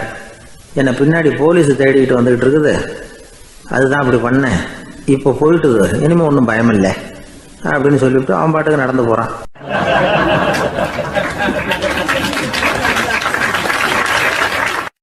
தான் மட்டும் வாழ்ந்தா போதும் அப்படின்னு நினைக்கிறவங்க உண்டு. தானும் வாழணும், அடுத்தவங்களும் வாழணும் அப்படின்னு நினைக்கிறவங்களும் உண்டு. முதல்ல சொன்ன வகையை சேர்ந்த மனிதர்கள் எப்படி தெரியுமா? எப்படியாவது தான் மட்டும் வாழ்ந்தால் போதுங்கிற நினைப்பு தான் எப்பவும் அவங்களுக்கு இருக்கும். தங்களுடைய வளர்ச்சிக்கு எது தடையா இருந்தாலும் சரி, யார் தடையா இருந்தாலும் சரி, அதை அழிச்சுட்டு தான் மறுவேலை பார்ப்பாங்க. அவங்கெல்லாம் பாவ காரியங்களுக்கு தயங்குறதே இல்லை. அப்படிப்பட்ட வாழ்க்கை அவங்களுக்கே இடைஞ்சல அமைஞ்சு விடுறது உண்டு. அதை விளக்கறதுக்கு ஒரு கதையும் உண்டு. ஒரு ஊர்ல அப்படிப்பட்ட ஆள் ஒருத்தன் இருந்திருக்கான். நிறைய பாவங்களை செஞ்சவன். அதன் காரணமா நரகப்படுகொழியில விழுந்துட்டான். நரகப்படுகொழிங்கிறது ஒரு பெரிய கிணறு மாதிரி. ஏற்கனவே பாவம் செஞ்சவங்க நிறைய பேர் அதில் விழுந்து கிடக்குறாங்க. உள்ள ஏகப்பட்ட சத்தம், எல்லாம் அந்த பாவாத்மாக்கள் போடுற சத்தம். இப்போ விழுந்தானே, இவனும் சத்தம் போட்டான். இவன் போடுற சத்தம் கொஞ்சம் அதிகமாக கேட்டுது. இந்த கிணத்துக்கு பக்கத்தில் புத்தர் உட்கார்ந்துருக்கிறார். அவர் காதில் இவன் போடுற சத்தம் விழுந்தது. உடனே அந்த கிணத்தடிக்கு போனார். குனிஞ்சு பார்த்தார். சாமி, என்னை காப்பாத்துங்க அப்படின்னு கத்தனான் இவன். புத்தர் அவனை கொஞ்சம் கவனிச்சு பார்த்தார். மனித சமுதாயத்துக்கு அவன் என்னென்ன கெடுதல் பண்ணியிருக்கிறாங்கிற விவரம்லாம் அவர் மனக்கண்ணில் தெரிஞ்சது. அவருக்கு எல்லாம் புரிஞ்சு போச்சு. இருந்தாலும் அவனை காப்பாத்துறதுக்கு ஏதாவது வழி உண்டா அப்படின்னு யோசிச்சார். அவன் தன்னுடைய வாழ்நாளில் ஏதாவது நல்லது செஞ்சிருக்கானா அப்படின்னு பார்த்தார். ஒரே ஒரு சமயம் அவன் தன்னுடைய காலடியில மிதிபட இருந்த சிலந்தியை மிதிக்காமல் தாண்டி போயிருக்கிறான். இந்த ஒரு காரியத்துக்காக அவனை கரையேற்ற முடியுமா அப்படின்னு நினைச்சார். அவ்வளவுதான். உடனே அவர் கையில ஒரு சிலந்தி வந்து உட்கார்ந்துதான். அதுகிட்ட இருந்து நூல் இழை வெளிவர ஆரம்பிச்சது. அந்த நூல் இழை கிணற்று ஆழம் வரைக்கும் அப்படியே நீண்டுகிட்டே போச்சான். புத்தர் பார்த்தார். இந்த நூலை பிடிச்சிக்கிட்டு மேலே ஏறி வா அப்படின்னார். என்னங்க சொல்றீங்க, இந்த சிலந்தி நூல் என்ன தாங்குமான்னு கத்தினான். எல்லாம் தாங்கும், அதை பிடிச்சிக்கிட்டு ஏறி வா அப்படின்னார். சந்தேகத்தோடவே அவன் அந்த நூலிழைய பிடிச்சி இழுத்து பார்த்தா ரொம்ப வலுவா இருந்தது. அவனுக்கு ஆச்சரியம். அதை பிடிச்சிக்கிட்டே மெதுவாக மேலே ஏறி வர ஆரம்பிச்சிட்டான். பாதி தூரம் ஏறி வந்திருப்பான். அப்போ அவன் காலுக்கு கீழே ஏதோ சத்தம். என்னன்னு குனிஞ்சு பார்க்கறான். கீழே கிடந்தவங்க சில பேரும் அந்த நூலை பிடிச்சி மேலே வந்துக்கிட்டு இருக்கிறாங்க. இவனுக்கு கோபம் வந்துட்டுது. தன்னுடைய இடுப்புல வச்சிருந்த கத்தியை எடுத்து தன்னுடைய காலுக்கு கீழே நூல் இழையை அப்படியே வெட்டி விட்டுட்டான். இனிமே நாம மட்டும்தான் மேலே ஏறி வந்துடணும் அப்படின்னு நினைச்சுக்கிட்டான். ஆனா நடந்தது என்ன தெரியுமா? மொத்த நூல் இழையும் அப்படியே அருந்து கீழே விழுந்துட்டுது. அவனும் பொத்துன்னு கீழே விழுந்துட்டான். மறுபடியும் கத்த ஆரம்பிச்சுட்டான். ஏற்கனவே அவன் செஞ்சிருந்த ஒரு சிறு கருணை அந்த நூல் இழைக்கு உறுதியை கொடுத்தது. இப்போ அவன் செஞ்ச பாவம் அந்த நூல் இழைய வலுவிழக்க செஞ்சுட்டுது. அடுத்தவங்களும் வாழணுங்கிற எண்ணம் அவனுக்கு இருந்திருந்தா இப்போ அவனும் கரையேறி வந்திருப்பான், மற்றவங்களும் சௌக்கியமா வந்து சேர்ந்திருப்பாங்க. அதனால நாமும் வாழணும், அடுத்தவங்களும் வாழணும் அப்படின்னு நினைக்கிறவன் வாழ்க்கையில சீக்கிரம் முன்னுக்கு வந்துடுவான். ஒருத்தன் ஒரு டாக்டர் கிட்ட போனான், மருந்து வாங்கினான். வாங்கி கொண்டாந்து பேசாம வச்சுட்டான், சாப்பிடல. அப்புறம் எதுக்காகப்பா போய் அவர்கிட்ட மருந்து வாங்கினேன் அப்படின்னு கேட்டாங்க. டாக்டர் வாழணும் இல்லையா, அதனாலதான் அப்படின்னா. அவர் கொடுத்த மருந்து நீ ஏன் சாப்பிடல அப்புறம் அப்படின்னு கேட்டாங்க. நான் வாழணும் இல்லையா, அதுக்காக தான் அப்படின்னா.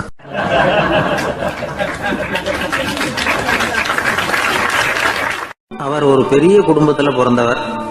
இருக்கிற சொத்துக்கள் எல்லாத்தையும் வாரி வழங்கி விட்டு காட்டுக்கு புறப்பட்டார் தவம் செய்யறதுக்காக. இருந்தது ஊராவும் கொடுத்துட்டார். இனிமே எதுவுமே இல்லை கொடுக்கறதுக்கு. அப்போ கடைசியா ஒருத்தன் வந்து கையை நீட்டினானா, ஐயா ஏதாவது கொடுங்கன்னு இருக்கான். அவர் பார்த்தார். கட்டி இருக்கிற வேட்டியை தவிர வேற எதுவுமே இல்லை. 8 முழம் பட்டு வேட்டி, ஜரிகை கரையோடு இருக்குது. கடைசியா அதை தான் எடுத்துக்கிட்டு அவர் புறப்பட்டு இருக்கார். அவர் பார்த்தார், எதிரில் அவன் பரிதாபமா நின்றுட்டு இருக்கிறான். அந்த 8 முழ வேட்டியை 2ஆ கிழிச்சார். 4 முழத்தை அவங்ககிட்ட கொடுத்தாரு. மீதி 4 முழத்தை தன்னுடைய இடுப்புல கட்டிட்டு அவர் காட்டுக்கு போயிட்டார். இவன் என்ன பண்ணான் தெரியுமா? கையில கிடைச்ச 4 முழத்தை எடுத்துக்கிட்டு கடை வீதிக்கு போனான். பழைய பட்டு வேட்டி ஜருகை இதெல்லாம் விலைக்கு வாங்குற வணிகர் ஒருத்தர் இருக்கார். அவர்கிட்ட போனான். இதை விலைக்கு எடுத்துக்கிறீங்களா அப்படின்னு கேட்டிருக்கான். அவர் வாங்கி பார்த்துருக்கார். ஆஹா, இது ரொம்ப அருமையான வேட்டி, விலை உயர்ந்த ஜருகை, இது ஏது உனக்கு அப்படின்னு கேட்டாரான். அவன் நடந்தது சொல்லியிருக்கான். அப்படின்னா ஒன்று செய்ய, இந்த வேட்டியோட இன்னொரு பாதியையும் மெதுவாக வாங்கிட்டு வந்துரு, உனக்கு நிறைய பணம் தர்றேன் அப்படின்னாரான் அந்த வணிகர். இவன் கொஞ்சம் யோசனை பண்ணி பார்த்தான். கொஞ்சம் இருங்கத்த வந்துடுறேன் அப்படின்னு சொல்லிவிட்டு நேராக காட்டுக்கு போனான். அவர் எங்கே இருக்காருன்னு தேடி கண்டுபிடிச்சான். அவர் ஒரு இடத்துல தவக்கோலத்தில் இருக்கிறார். கட்டியிருந்த இடவேட்டியும் அவர் அறியாமல் நழுவி கீழே விழுந்து கிடக்குது. இவனுக்கு ரொம்ப வசதியாக போச்சு. அவரை கேட்க வேண்டிய அவசியமே இல்லை. மெதுவாக சத்தம் போடாமல் அடி மேலே அடி வச்சு நெருங்கினான்.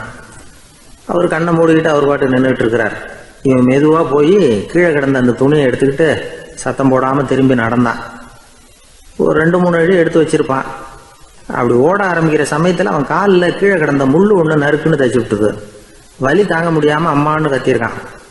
இந்த சத்தத்தினால கண்ணை மூடி நின்றுகிட்டு இருந்த அவரோட தவம் கலைஞ்சது. மெல்ல கண்ணை திறந்து பார்க்கிறார். தன் இடையில இருந்த வேட்டி அவன் கையில் இருக்கு. இப்போ அவர் நினைக்கிறார். என்ன நினைக்கிறாருன்னா, இந்த வேட்டி மீது நான் வைத்த ஆசையல்லவா அவனை திருடனாக ஆக்கி விட்டது அப்படின்னு நினைச்சாராம். இந்த வேட்டி மேல நாம வச்ச ஆசை அவனை திருடும்படி ஆக்கி விட்டதே அப்படின்னு நினைச்சாராம். இது எப்பேற்பட்ட மனநிலை அப்படிங்கிறத கொஞ்சம் யோசனை பண்ணி பாருங்க. தான் ஒரு பொருள் மேல வச்ச பற்று இன்னொரு மனிதன் திருடனாக ஆகிறதுக்கு காரணம் ஆயிட்டுதேன்னு நினைக்கிறார். அப்படி நினைச்ச அந்த பெரியவர் யார் தெரியுமா? அவர் தான் மகாவீரர். இழந்துட்டேங்கிறிய, நீ என்னத்தை கொண்டுகிட்டு வந்த எங்க இழந்துடுறதுக்கு?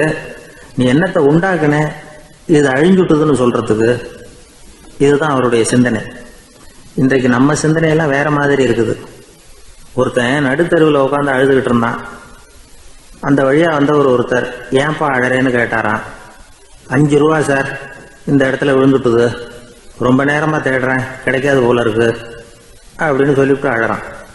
எப்போ தொலைஞ்சதுன்னு கேட்டாராம் அவரு. அது எனக்கு தெரியாது சார், பணத்தை தொலைச்சவன் தேடி பார்த்துட்டு போயிட்டான், நான் அவனுக்கு பின்னாடி தேட வந்தவன் அப்படின்னு நானா இவன்.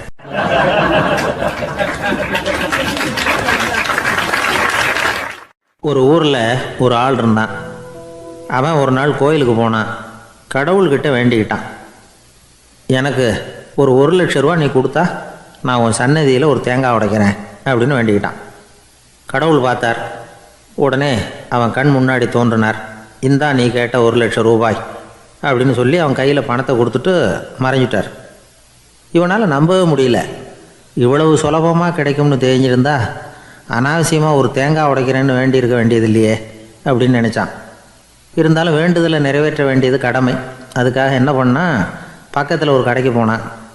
ஒரு தேங்காயை கையில் எடுத்தான். இது என்ன விலைன்னு கேட்டான். 5 ரூபான்னார் கடையில் இருந்தவர். அதிகமாக இருக்குதே விலைன்னா.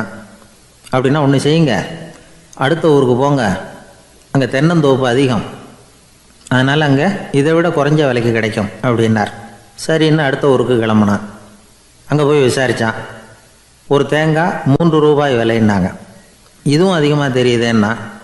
அப்படின்னா ஒன்று செய்ய, அதுவும் அந்த ஆற்று ஓரமாக ஒரு தென்னை மரம் இருக்குது பார், அதில் நீயே ஏறி பறிச்சுக்கோ, ஒரு தேங்காய்க்கு 1 ரூபா கொடுத்தா போதும் அப்படின்னார் அந்த தோப்புக்கு சொந்தக்காரரு. இவனுக்கு மரம் ஏற தெரியாது. இருந்தாலும் ஆசை யாரை விட்டுது, விலை சல்லிசாக இருக்குதே. ஆற்று ஓரம் போனால் தட்டு தடுமாறி அந்த மரத்தில் ஏறினா அந்த தென்னை மரம் வளைஞ்சி ஆற்று பக்கம் போய் அப்புறம் நிமிர்ந்து இருந்தது. அதாவது மரத்தின் உச்சி சரியாக ஆற்றுக்கு நடுவில் இருந்தது. ஆற்றுல வெள்ளம் கரை புரண்டு ஓடிக்கிட்டு இருக்கு. இவன் கடவுள் கொடுத்த 1,00,000 ரூபாயை மடியில் வச்சு இறுக்கி கட்டிக்கிட்டான். உச்சிக்கு போய் காய் பறிக்கிற சமயத்தில் காற்று மழையும் பலமாக கலந்து அடிக்க ஆரம்பிச்சுட்டுது. கால் வழுக்கி விட்டுட்டுது. இவன் சடார்னு ஒரு தென்னை மட்டையை பிடிச்சிக்கிட்டு தொங்க ஆரம்பிச்சிட்டான். கீழே பயங்கரமான வெள்ளம். மடியில் 1,00,000 ரூபா பணம். என்ன செய்கிறதுன்னு தவிக்கிறான். இந்த சமயம் கரையில் ஒரு யானை பாகன் யானையை குளிப்பாட்டிக்கிட்டு இருக்கிறான். அது அவன் கண்ணில் பட்டுது. ஐயா ஒரு உதவின்னு கத்துனான். அவன் என்ன செய்யணும்னு கேட்டான். உன் யானையை மெதுவாக இங்கே அழைச்சிட்டு வா, எனக்கு நேராக கீழே நிறுத்து, என் காலை பிடிச்சி மெதுவாக கீழே இறக்கி விட்ரு, என் மடியில் இருக்கிற பணத்தில் உனக்கு 10,000 ரூபா தரேன் அப்படின்னா. அவன் பார்த்தான். காலை கையை பிடிச்சா கூட எவனும் இந்த காலத்தில் 10 ரூபாய்க்கு மேலே தரமாட்டேங்கிறான். இவன் காலை பிடிச்சா 10,000 தர்றேங்கிறான் அப்படின்னு யோசனை பண்ணான். உடனே யானையை கொண்டுட்டு போனான். அவனுக்கு நேராக கீழே நிறுத்தினான். அவன் காலை பிடிச்சான். அவ்வளவுதான். அந்த நேரம் பார்த்து யானை மெதுவாக நடந்து அப்பால் போட்டுது. இப்போ யானை பாகன் அவன் காலை கெட்டியாக பிடிச்சிக்கிட்டு தொங்குறான். பரிதாபமாக மேலே பார்க்குறான். அவன் மட்டையை பிடிச்சிக்கிட்டு தொங்குறான். இப்போ யானை பாகன் சொல்கிறான், தம்பி மட்டையை விட்டுறாத, கெட்டியாக பிடிச்சிக்கோ, நான் உனக்கு 10,000 ரூபா தரேன், இதோ மடியில் தான் வச்சுருக்கேன்னா. மேலே தொங்குறவனுக்கு இந்த நிலைமையிலேயும் ஒரு சந்தோஷம், மேற்கொண்டு ஒரு 10,000 ரூபா நமக்கு கிடைக்கும் போல இருக்கே அப்படின்னு. இந்த சமயத்தில் ஒருத்தன் ஒட்டகத்தை ஓட்டிகிட்டு வந்தான் அந்த பக்கமாக குளிப்பாட்டுறதுக்கு. யானை பாகம் பார்த்துட்டான். ஐயா ஒட்டகக்காரரே, அதை இங்கே கொண்டுட்டு வா, எங்கள் காலை பிடிச்சி பத்திரமா இறக்கி விடு, நாங்கள் பணம் கொடுக்குறோம்னா. அவனும் பணத்துக்கு ஆசைப்பட்டு வந்தான். அவன் காலை பிடிக்கிற சமயம் ஒட்டகமும் நழுவி போட்டுது. இப்போ 3 பேருமே வரிசையாக தொங்குறாங்க. ஒட்டகக்காரன் கத்துறான், தம்பி மட்டையை விட்டுறாத, கெட்டியாக பிடிச்சிக்கோ, நான் என் மடியில் இருக்கிற 5,000 உனக்கு தந்துடுறேன்னா. மேலே தொங்குறவனுக்கு இன்னமும் சந்தோஷம், இவனும் பணம் தர்றேங்கிறான். அப்படின்னா இன்றைக்கி நமக்கு மொத்த பண வரவு எவ்வளவு அப்படின்னு ஒவ்வொன்றா கூட்டி பார்க்க ஆரம்பித்தான். மனக்கணக்கு சரியாக வரல. அதனால் அப்படியே விரலை விட்டு எண்ண ஆரம்பித்தான். அவ்வளவுதான். மட்டையை விட்டுட்டு கை நழுவி வந்துட்டுது. 3 பேரும் பொத்துன்னு ஆற்றுல விழுந்தாங்க. படாத பாடுபட்டு தட்டு தடுமாறி கரைக்கு வந்து சேர்ந்தாங்க. 3 பேர் மடியில் இருந்த பணமும் ஆற்றோட போட்டுது. பேராசை பெருநஷ்டம் அப்படின்னு ஒரு பழமொழி இருக்குல்ல, அதை விளக்கறதுக்காக சொல்லப்பட்ட கதை இது.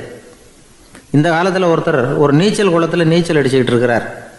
காவலுக்கு இருந்தவர் அதை கவனிச்சுட்டார். கரையிலேருந்து சத்தம் போட்டாராம், இதோ பாருங்கள், இங்கே ராத்திரி 8 மணிக்கு மேலே நீச்சல் அடிக்கிறது சட்டப்படி குற்றம், அதுக்கு அனுமதி கிடையாது, தெரியாதா உங்களுக்கு அப்படின்னாராம்.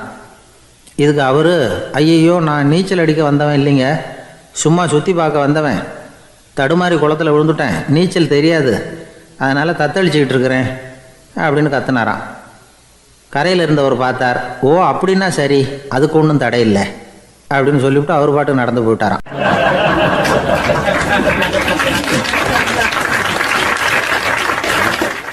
நம்மளை மாதிரி ஒரு ஆசாமி அவன் நம்மளை மாதிரியே கற்பனை பண்ணான்.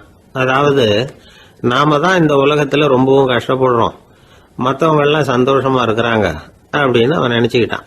அவன் ஒரு நாள் கடவுளை வேண்டிக்கிட்டானா, சுவாமி இந்த உலகத்தில் எவ்வளவோ பேர் இருக்கிறாங்க, ஒவ்வொருத்தருக்கும் ஒவ்வொரு விதமான கஷ்டம் இருக்கலாம், ஒத்துக்கிறேன், இருந்தாலும் எனக்கு அது கொஞ்சம் அதிகமாக இருக்கிறது மாதிரி தெரியுது, அதனால நீங்க எனக்காக ஒரு சின்ன உதவி செஞ்சா போதும்.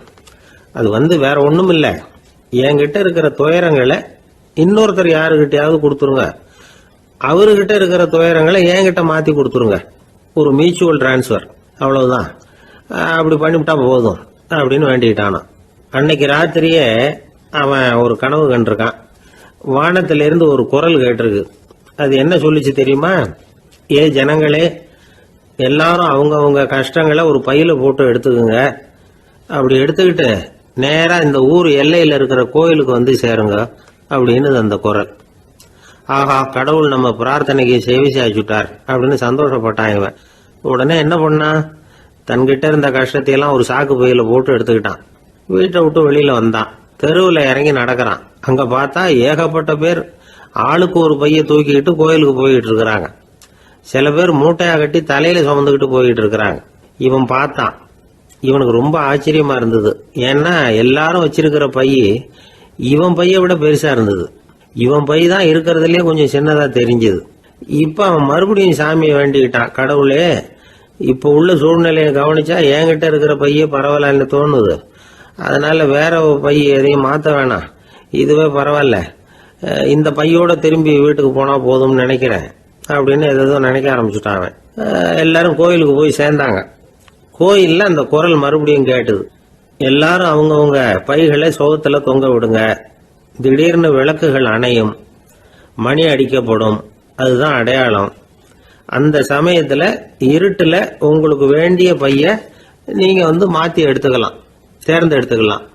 வெளிச்சம் இருக்கிறப்பவே உங்களுக்கு பிடிச்ச பைக்கு பக்கமா பார்த்து நீங்க நின்னுக்கலாம் அப்படின்னு சொல்லி விவரம் சொல்லிச்சான் அந்த குரல். அப்படி சொன்னதுக்கு அப்புறம் திடீர்னு விளக்கு அணைஞ்சுது, மணி அடிச்சுது. கொஞ்ச நேரம் கழிச்சு மறுபடியும் விளக்குகள்லாம் எரிஞ்சுது. இப்போ பார்த்தா எல்லாரும் அவங்கவுங்க பையையே கெட்டியா பிடிச்சிட்டு நிக்கிறாங்க.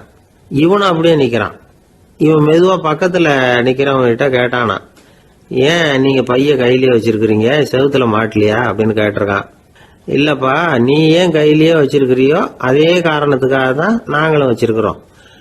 நம்ம கவலைகளை பத்தி நமக்கு ஓரளவுக்காவது தெரியும். ஆனா மற்றவங்க கவலைகள் நமக்கு பரிச்சயம் இல்லாதவை, பழக்கம் இல்லாதது. அதனால நமக்கு தெரிஞ்ச கவலைகளை சமாளிக்கிறது சுலபம். தெரியாததை சமாளிக்கணும்னா மறுபடியும் ஆரம்பத்தில இருந்து ஆரம்பிக்கணும். அதனால பழைய நண்பர்களோட வாழறது தான் மேல் அப்படின்னு ஆனான். அதுக்கப்புறம் அவன் தன்னோட பைய போதும்னு வீட்டுக்கு திரும்பி வந்துட்டானான். இது ஒரு பெரியவர் சொல்லி இருக்கிற கதை. அதனால நம்ம கிட்ட இருக்கிற கஷ்டங்கள் தான் பெருசு, அதை இன்னொருத்தங்கிட்ட கொடுத்துட்டு மாத்திக்கலாம் அப்படின்னு நினைக்கிறது தப்பு. இதே மாதிரி இன்னொரு சம்பவம். ஒரு ஊர்ல ஒரு நாள் ராத்திரி ஆகாயத்திலிருந்து கடவுள் குரல் கேக்குது. இந்த ஊர்ல இருக்கிற ஜனங்கள்லாம் கொஞ்சம் கவனிங்க, உங்களுக்கு ஒரு செய்தி. அதாவது இங்க இருக்கிற ஜனங்கள்லயே கொஞ்சம் கூட கவலையே இல்லாத ஆள் யாருன்னு எனக்கு தெரியணும். அதனால எல்லாரும் அவங்க கவலைகளை ஒரு பையில போட்டு எடுத்துக்கிட்டு கோயிலுக்கு வாங்க அப்படின்னாரு கடவுள். உடனே வரிசையா எல்லாரும் வர ஆரம்பிச்சாங்க. எல்லார் கையிலயும் பை இருந்தது, சின்னதும் பெருசுமா. கவலையே இல்லாத ஆள் யாருன்னு தேடினார் கடவுள். ஒரே ஒரு ஆள் மட்டும் கையில எதுவும் இல்லாம வெறும் கையை வீசிக்கிட்டு ரொம்ப ஜாலியா நடந்து வந்துகிட்டு இருந்தான். கடவுள் அவங்ககிட்ட போனார். ஏன்பா, உனக்கு கவலையே இல்லையா அப்படின்னு கேட்டார். எனக்கும் சில கவலைகள்லாம் உண்டு அப்படின்னு அவன். எங்க அதெல்லாம்னு கேட்டிருக்காரு கடவுள். பின்னாடி லாரியில வந்துகிட்டு இருக்கு அப்படின்னு அவன்.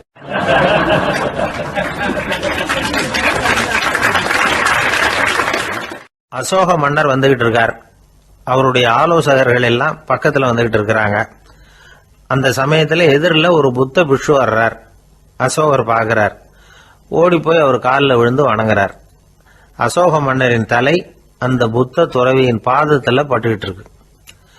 பக்கத்துல நின்றுகிட்டு இருந்த அமைச்சருக்கு இது ரொம்ப சங்கடமா போச்சு. ரொம்ப வருத்தப்பட்டார். நம்ம அசோக சக்கரவர்த்தி எப்பேற்பட்டவர், அவரோட தலை ஒரு சன்னியாசியின் பாதத்துல படுறதா அப்படின்னு நினைச்சு ரொம்ப கவலைப்பட்டார். அரண்மனைக்கு திரும்பினதும் அமைச்சர் மெதுவா ஆரம்பிச்சார். அரசே, எனக்கு ரொம்ப வருத்தமா இருக்குது அப்படின்னார். எதுக்குன்னார் மன்னர். அசோக சக்கரவர்த்தியின் தலை, அதாவது அந்த சிரம் ரொம்ப மதிப்புமிக்க ஒன்று. அது ஒரு சன்னியாசியின் காலில் படலாமா அப்படின்னார். அசோகர் பதில் சொல்லல, சிரிச்சார், போயிட்டார். அதுக்கப்புறம் ஒரு சரியான சந்தர்ப்பத்துக்காக காத்துக்கிட்டு இருந்தார். ஒரு நாள் அமைச்சரை கூப்பிட்டார். எனக்கு 3 தலைகள் வேணும் அப்படின்னார். சொல்லுங்க, கொண்டுகிட்டு வரேன் அப்படின்னார் அமைச்சர். அசோகர் சொன்னார், முதல்ல எனக்கு தேவையானது ஒரு ஆட்டின் தலை, 2வது ஒரு புலியின் தலை, 3வது ஒரு மனிதனின் தலை. இதுதான் அசோகர் கேட்டது. எங்க இருந்தாலும் கொண்டு வாங்கன்னார். அமைச்சர் புறப்பட்டார். ஆட்டுத்தலை புலித்தலை கிடைச்சிட்டுது. அப்புறமா ஒரு சுடுகாட்டுக்கு போய் ஒரு மனித தலையும் சேகரம் பண்ணிட்டு ராஜா கிட்ட வந்துட்டார். அரசே, உங்கள் ஆணைப்படி 3 தலைகளையும் கொண்டு வந்திருக்கிறேன்னார். அசோகர் பார்த்தார். ரொம்ப நல்லது, இப்ப இது 3ஐயும் எடுத்துக்கிட்டு போய் சந்தையில வித்துட்டு வாங்க அப்படின்னார். அமைச்சர் அதுகளை எடுத்துக்கிட்டு சந்தைக்கு போனார். முதல்ல ஆட்டுத்தலை நல்ல விலைக்கு வித்து போச்சு. நல்ல விலை கொடுத்து வாங்கிட்டு போட்டாங்க. அடுத்தபடியா புலி தலைய ஒருத்தர் வாங்கிட்டார். அதை பாடம் பண்ணி வீட்டில் மாட்டி வைக்கலாமே அப்படின்னு நினைச்சு அதையும் வாங்கிட்டு போட்டார். மனித தலையை மட்டும் வாங்கறதுக்கு யாரும் முன் வரல. எல்லாரும் அதை பார்த்துட்டு விலகி போக ஆரம்பிச்சாங்க. அமைச்சர் திரும்பி வந்தார். அரசே, இந்த தலையை மட்டும் யாரும் வாங்க மாட்டேங்கிறாங்க அப்படின்னார். சரி, பரவாயில்ல, இதை இலவசமாவே எனாமாவே யாருக்கிட்டையாவது கொடுத்துட்டு வந்துருங்க அப்படின்னார். அமைச்சர் மறுபடியும் சந்தைக்கு போனார். இதை இலவசமா தரேன், இதை வாங்கிக்கோங்க அப்படின்னார். அப்பவும் அதை யாரும் வாங்கிக்கிறதுக்கு தயாரா இல்லை. மறுபடியும் திரும்பி வந்து மன்னர்கிட்ட விவரத்தை சொன்னார். இப்போ மன்னர் சொல்றார், அமைச்சரே, உயிர் இருக்கிற வரைக்கும் தான் இந்த தலைக்கு மதிப்பு. ஜீவன் போனதுக்கு அப்புறம் அதோட மதிப்பும் போயிடுது. அதனால மதிப்பு இருக்கும் பொழுதே பெரியவர்கள் பாதம் பணிந்து அந்த புனிதத்தை பெற்றுக்கொள்ளணும் அப்படின்னார். பணிவுங்கிறது வேற, அடிமைத்தனம்ங்கிறது வேற. பெரியவர்களை பணிவது நமக்கு பெருமை தரக்கூடிய விஷயம். இதை மனசுல வச்சுக்கிட்டு எப்போ காலில் விழணும், எப்போ காலில் விழக்கூடாது அப்படிங்கிறத முடிவு பண்ணிக்கணும். ஒரு சாதாரண ஆள் நடந்து வந்துகிட்டு இருந்தார். எதிரில் வந்த ஒரு பெரிய மனுஷன் ஓடி போய் அவர் காலில் விழுந்து தன்னுடைய தலையை அவர் பாதத்தில் கொண்டு போய் வச்சார். கொஞ்ச நேரம் கழிச்சு எழுந்திரிச்சு வந்துட்டார். வந்த பிறகு இவரை கேட்டேன், ஏன் திடீர்னு ஓடி போய் அந்த ஆளு காலில் விழுந்தீங்க அப்படின்னு. அவர் போட்டிருக்கிறது என்னோட காணாம போன செருப்பான்னு கண்டுபிடிக்கிறதுக்காக அப்படி விழுந்தேன் அப்படின்னார்.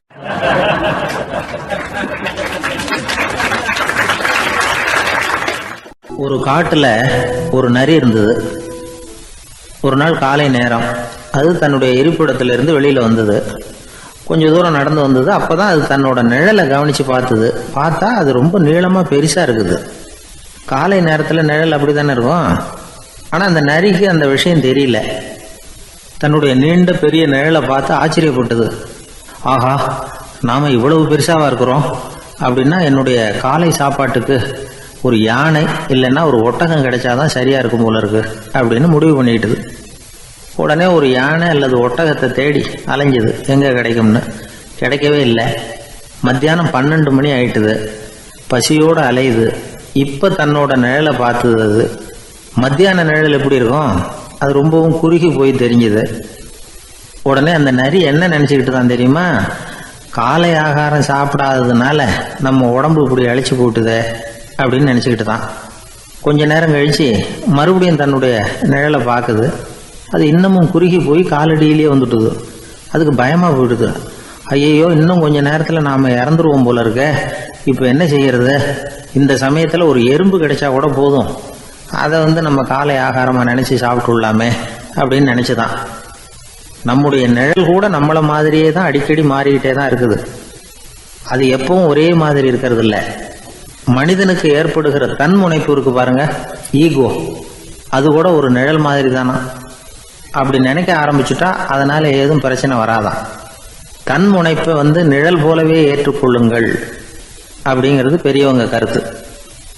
ஒரு காரியத்தை வெற்றிகரமா நல்ல விதமா செஞ்சு முடிக்கிறோம்னு வச்சுக்கோங்க. அந்த சமயத்துல ஒரு வித நுட்பமான தற்பெருமை நமக்குள்ள உண்டாகுது. இது இயற்கையானது. அதனால இது மேல பற்று வைக்கக்கூடாது. அப்படி வைக்க ஆரம்பிச்சுட்டா அந்த தற்பெருமை ஒரு நிரந்தர விருந்தாளியா நம்ம கிட்ட தங்கிக்கும். நம்ம நிழல் எப்படின்னு பாருங்க, நாம நடக்கும் பொழுது நம்ம பின்னாடியே வரும். தன்முனைப்பையும் அப்படியே நினைச்சுக்குங்க. நிழல் யாருக்கும் எந்த பிரச்சனையையும் உண்டாக்குறது இல்லை. ஆனா அந்த நிழலை கண்டே நாம பயப்பட ஆரம்பிச்சுட்டா நாம எதுலையும் வெற்றி காண முடியாது.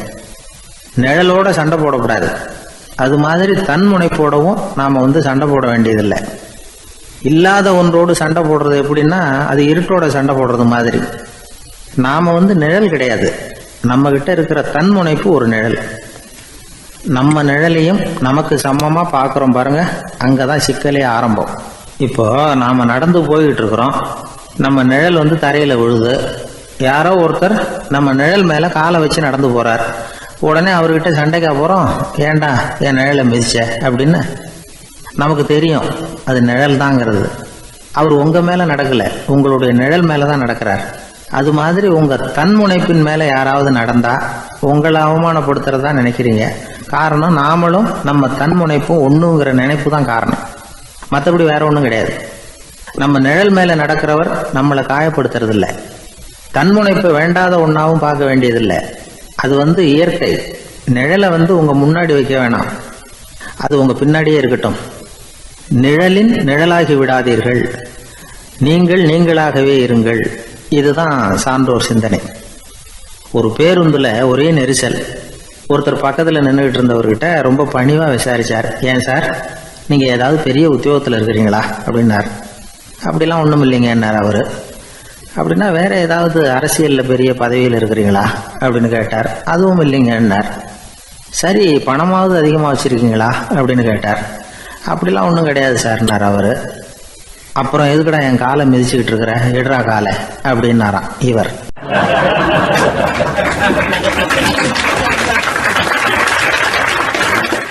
ஒரு ஊரில் ஒரு பெரியவர் இருந்தார். அவர் ஒரு குரு. அவர் தொடர்ந்து தியான கூட்டங்கள் நடத்துவார். அந்த கூட்டத்தில் கலந்துக்கிறதுக்காக பல ஊர்கள்லேருந்து சீடர்கள் நிறைய பேர் வருவாங்க போவாங்க. ஒரு நாள் அங்கே கூட்டம் நடந்துக்கிட்டு இருக்குது. அந்த சமயத்தில் சீடர்களில் ஒருத்தன் என்னத்தையே திருடி விட்டான். மற்ற சீடர்கள் அதை கவனிச்சுட்டாங்க. இவன் ஆப்பிட்டுக்கிட்டான். கூட்டம் முடிஞ்ச பிற்பாடு இவன் திருடின விஷயத்தை அந்த பெரியவர்கிட்ட போய் சொன்னாங்களாம். அவர் கவனத்துக்கு கொண்டுகிட்டு போனாங்க. ஆனால் அவர் இதை காதிலே போட்டுக்கல, கண்டுக்கவே இல்லை. போய் சொன்ன சீடர்களுக்கெல்லாம் ஏமாத்தமாக போயிட்டுது. என்ன இது, இவ்வளவு தூரம் நாம் கண்டுபிடிச்சி போய் சொல்கிறோம், அவர் கண்டுக்கவே மாட்டேங்கிறாரே அப்படின்னு ஒரு மாதிரி ஆயிட்டாங்க. இருந்தாலும் அதை பற்றி ஒன்றுமே சொல்லிக்கல, பேசாமல் இருந்துட்டாங்க. கொஞ்ச நாள் ஆச்சு. அதே ஆள் மறுபடியும் ஒரு திருட்டில் மாட்டிக்கிட்டான்.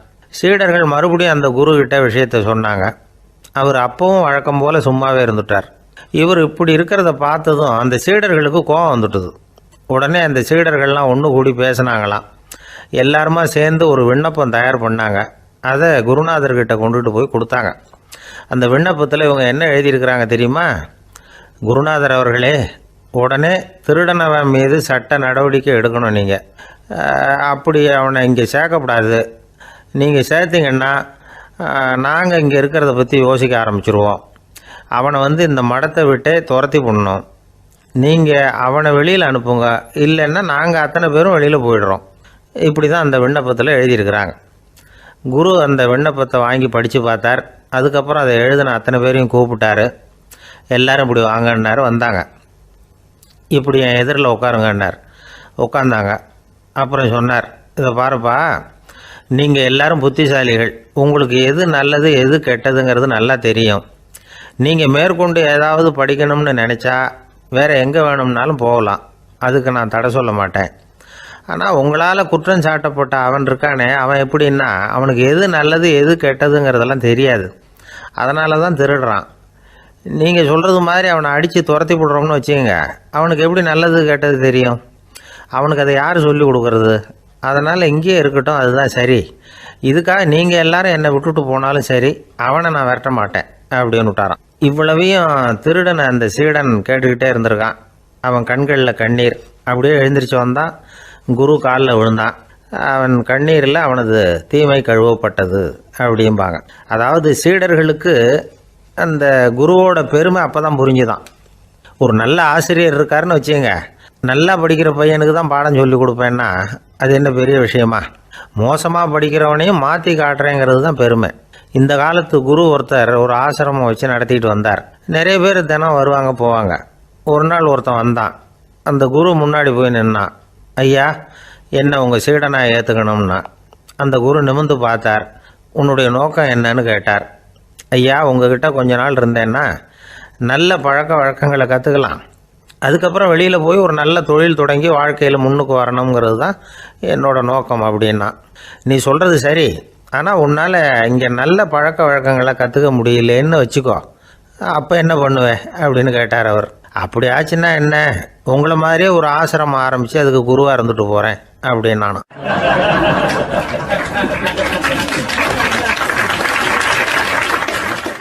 ஒரு ஆள் இருந்தார்.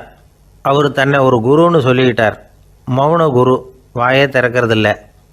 அவருக்கு 2 சீடர்கள் உண்டு. இவங்க தான் வர்றவங்க கிட்ட பேசுவாங்க, விளக்கம் கொடுப்பாங்க. ஒரு நாள் இந்த சீடர்கள் 2 பேரும் எங்கேயோ வெளியில் போயிட்டாங்க. அந்த நேரம் பார்த்து ஒருத்தர் அங்கே வந்தார். குருக்கிட்ட போனார். குருவே, புத்தர்னா என்னன்னு கேட்டார். குருவுக்கு ஒன்றும் புரியல. அவர் உண்மையான குருவாக இருந்தாவில் புரியும். அவர் திருன்னு முழிக்க ஆரம்பிச்சிட்டார். இந்த நேரம் பார்த்து இந்த சீடர்கள் எங்கேயோ போயிட்டாங்களே, என்ன பண்ணுறது, உதவிக்கு யாராவது கிடைக்க மாட்டாங்களா அப்படின்னு அப்படியே சுற்றி பார்க்குறார். அங்கங்கே பார்க்குறார். வந்தவர் இதை கவனித்தார். ஏதோ புரிஞ்சுக்கிட்டவர் மாதிரி அடுத்த கேள்வி கேட்டார். தர்மம்னா என்ன சுவாமின்னார். குருவுக்கு ரொம்ப சங்கடமாக போச்சு. நம்ம நிலைமை இப்படி ஆகிட்டுதே, இக்கட்டில் மாட்டிக்கிட்டோமே அப்படின்னு நினச்சபடியே விட்டத்தை பார்த்தார். அப்புறம் குனிஞ்சு தரையை பார்த்தார். அப்படியே உட்காந்துக்கிட்டார். வந்தவர் உடனே அடுத்த கேள்விக்கு போயிட்டார். தியானம்னா என்ன சுவாமின்னார். பாவம் என்ன பண்ணுவார் அந்த குரு, பேசாமல் கண்ணை கெட்டியாக மூடிக்கிட்டார். இது ஏதுடா வம்பா போச்சுன்னு. இவர் இப்படி பண்ணால் கூட வந்தவர் சளைக்கலை. இன்னொரு கேள்வியும் கேட்டார். ஆசீர்வாதம்னா என்ன அப்படின்னார்.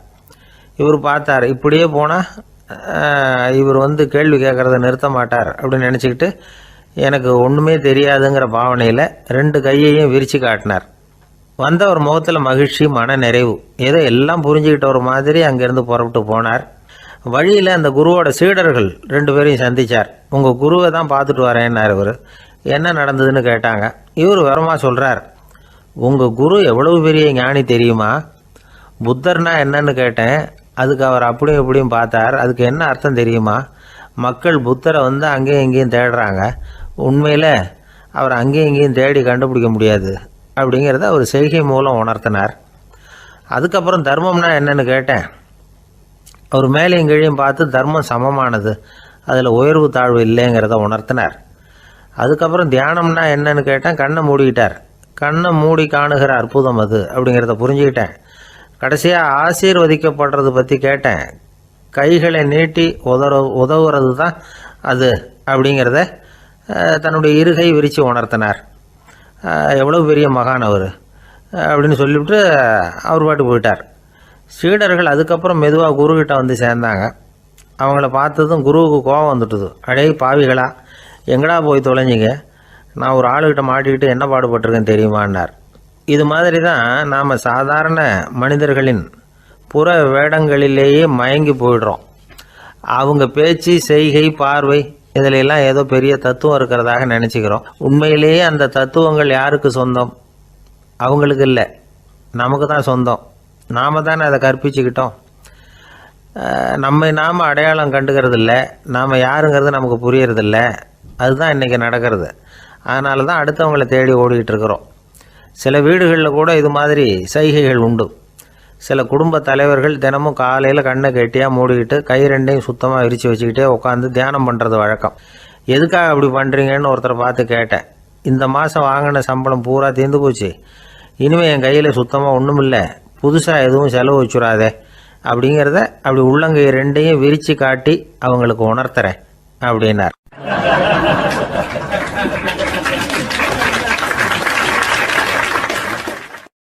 ஒருத்தன் வேகமாக ஓடி வந்தான். ஏப்பா அப்படி தலை தெறிக்க ஓடி வர்றேன்னு கேட்டேன். பின்னாடி துரத்திக்கிட்டு வருது சார் அப்படின்னா. ஏதாவது நாய் துரத்திக்கிட்டு வருது போல இருக்கு அப்படின்னு நினச்சி அவனுக்கு பின்னாடி பார்க்குறேன். கண்ணுக்கு எட்டின தூரம் வரைக்கும் எதுவுமே தெரியல. ஏன்பா எதுவும் ஒன்றை துரத்துறது மாதிரி தெரியலையே என்ன, நல்லா பாருங்கள் சார் அப்படின்னா. பார்த்துட்டு தான் சொல்கிறேன் என்ன. இதோ பாருங்கள் சார், இதுதான் என்னை துரத்துது அப்படின்னு அவன் காட்டுறான். அவன் சுட்டி காட்டின இடத்துல பார்த்தா அங்கே அவனுடைய நிழல் தான் தெரியுது. என்னப்பா சொல்கிற அப்படின்னு சொல்லி அவனை சந்தேகமாக பார்த்தேன். அதுக்கப்புறம் தான் விவரமாக பேசினான். சார், எனக்கு என் நிழலை கண்டா பிடிக்கிறதில்ல.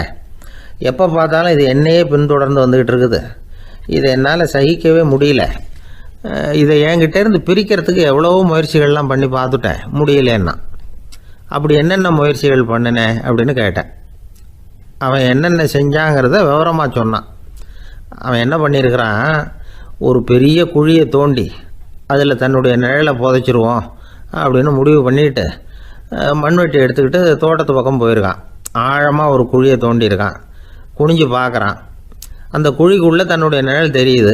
ஆஹா, இதுதான் சமயம், நிழல் இப்போ குழிக்குள்ளே இருக்குது, மண்ணை போட்டு மூடி விடலாம் அப்படின்னு நினச்சிக்கிட்டு கொஞ்சம் மண்ணை அள்ளி போட்டான். பார்த்தா இப்போ அந்த நிழல் அந்த மண்ணுக்கு மேலே வந்து நிற்கிது. இது ஏதுடா வம்பா போச்சு அப்படின்னு அவசரமாக மண்ணை வாரி போட்டு மூடி பார்க்குறான். குழி பூராவும் மூடி விட்டு பார்க்குறான். மறுபடியும் நிழல் மேலே வந்து உட்காந்துக்கிட்டு இருக்குது. சரி, இதை குழியில் புதைக்க முடியாது அப்படின்னு முடிவு பண்ணிட்டு இதை இங்கேயே இப்படியே விட்டுட்டு ஒரே ஓட்டமாக ஓடி போடுவோம் அப்படின்னு நினச்சி எடுத்தான் ஓட்டம். அது காலை நேரம். இவன் மேற்க நோக்கி ஓடிக்கிட்டு இருக்கிறான். ஓடி ஓடி பார்க்குறான், நிழல் இவனை விட வேகமாக இவனுக்கு முன்னாடி ஓடிக்கிட்டு இருக்கு. சரி, திரும்பி ஓடி பார்ப்போம் அப்படின்னு நினச்சிக்கிட்டு அப்படியே சடார்னு திரும்பி ஓட ஆரம்பித்தான். பார்த்தான், அப்பாடா நிழலை காணலை. கொஞ்சம் தூரம் ஓடி ஒரு இடத்துல நின்று அப்படியே சாவகாசமாக திரும்பி பார்க்குறான். பின்னாடி நின்றுக்கிட்டு இருக்குது நிழல். இப்படி ஓடி வந்து தான் இங்கே நம்ம முன்னாடி நின்று தன்னுடைய அவஸ்தையை சொல்லிகிட்டு இருக்கிறான். இந்த நிழலை துரத்துறது அல்லது வெட்டி விடுறது, இதுக்கு ஏதாவது வழி இருக்கா சொல்லுங்கள் சார் அப்படிங்கிறான். நமக்கு ஒன்றும் புரியல. அந்த நேரம் பார்த்து ஒரு பெரியவர் வந்தார். அவர்கிட்ட யோசனை கேட்டோம், என்ன செய்யலாம்னு. அவர் சொன்னார், இந்த பாருப்பா, நீ அங்கேயும் எங்கேயும் ஓடாத, அப்படியே கீழே படுத்துக்கொண்டார். அது நல்ல உச்சி வேலை. அவன் அப்படியே கீழே படுத்துக்கிட்டான். இப்போ அப்படி இப்படின்னு திரும்பி பார்க்குறான், நிழலை காணலை. அவன் இப்போ தான் நிம்மதியாக இருந்தான். இப்போ அந்த பெரியவர் சொன்னார், எல்லா மனிதர்களுமே இப்படி தான் ஓடிட்டுருக்கிறாங்க. நான் எனது அப்படிங்கிற ஆணவம் தான் அவங்கள துரத்திக்கிட்டு இருக்கு. அதை விட்டுட்டு ஓடணும்னு நினச்சாலும் அது முன்னாடி வந்து நிற்கிது. பரம்பொருளை நோக்கி ஓடுறப்போ இந்த ஆணவம் பின்னாடி வந்து விடுது. பரிபூர்ண சரணாகதிங்கிற நிலையில் அது முழுசுமாக மறைஞ்சு விடுது. தன்னை உணர்கிற வேலை அது. அந்த நேரம் மனிதனுக்கு விடுதலை உணர்வு ஏற்படுகிற நேரம் அது. அப்படிப்பட்ட சுதந்திர மனிதர்களாக எல்லாரும் மாறி போயிட்டாங்கன்னா இந்த உலகமே இன்பமயம் அப்படின்னு ஒரு விளக்கம் கொடுத்தார் பெரியவர். நம்மால் ஒருத்தர் வேகமாக ஓடி வந்துக்கிட்டு இருந்தான். ஏன்டா அப்படி ஓடி வர்ற அப்படின்னு கேட்டார் எதிரில் வந்தவர். ஆசை துரத்துது, அதுதான் ஓடி வர்றேன்னா. உனக்கு என்ன ஆசைன்னு கேட்டார். எனக்கு ஒன்றும் ஆசை இல்லைங்க, என்னை எப்படியாவது பிடிச்சுடணும்னு போலீஸ்காரங்களுக்கு ஆசை. அந்த ஆசை இப்போ என்னை துரத்தி பின்னாடி வந்துக்கிட்டு இருக்குது. அதுதான் தப்பிச்சு வந்துக்கிட்டு இருக்கிறேன். குறுக்க நிற்காதீங்க சார், வழியை விடுங்க அப்படின்னு சொல்லிவிட்டு வேகமாக ஓடி மறைஞ்சான்.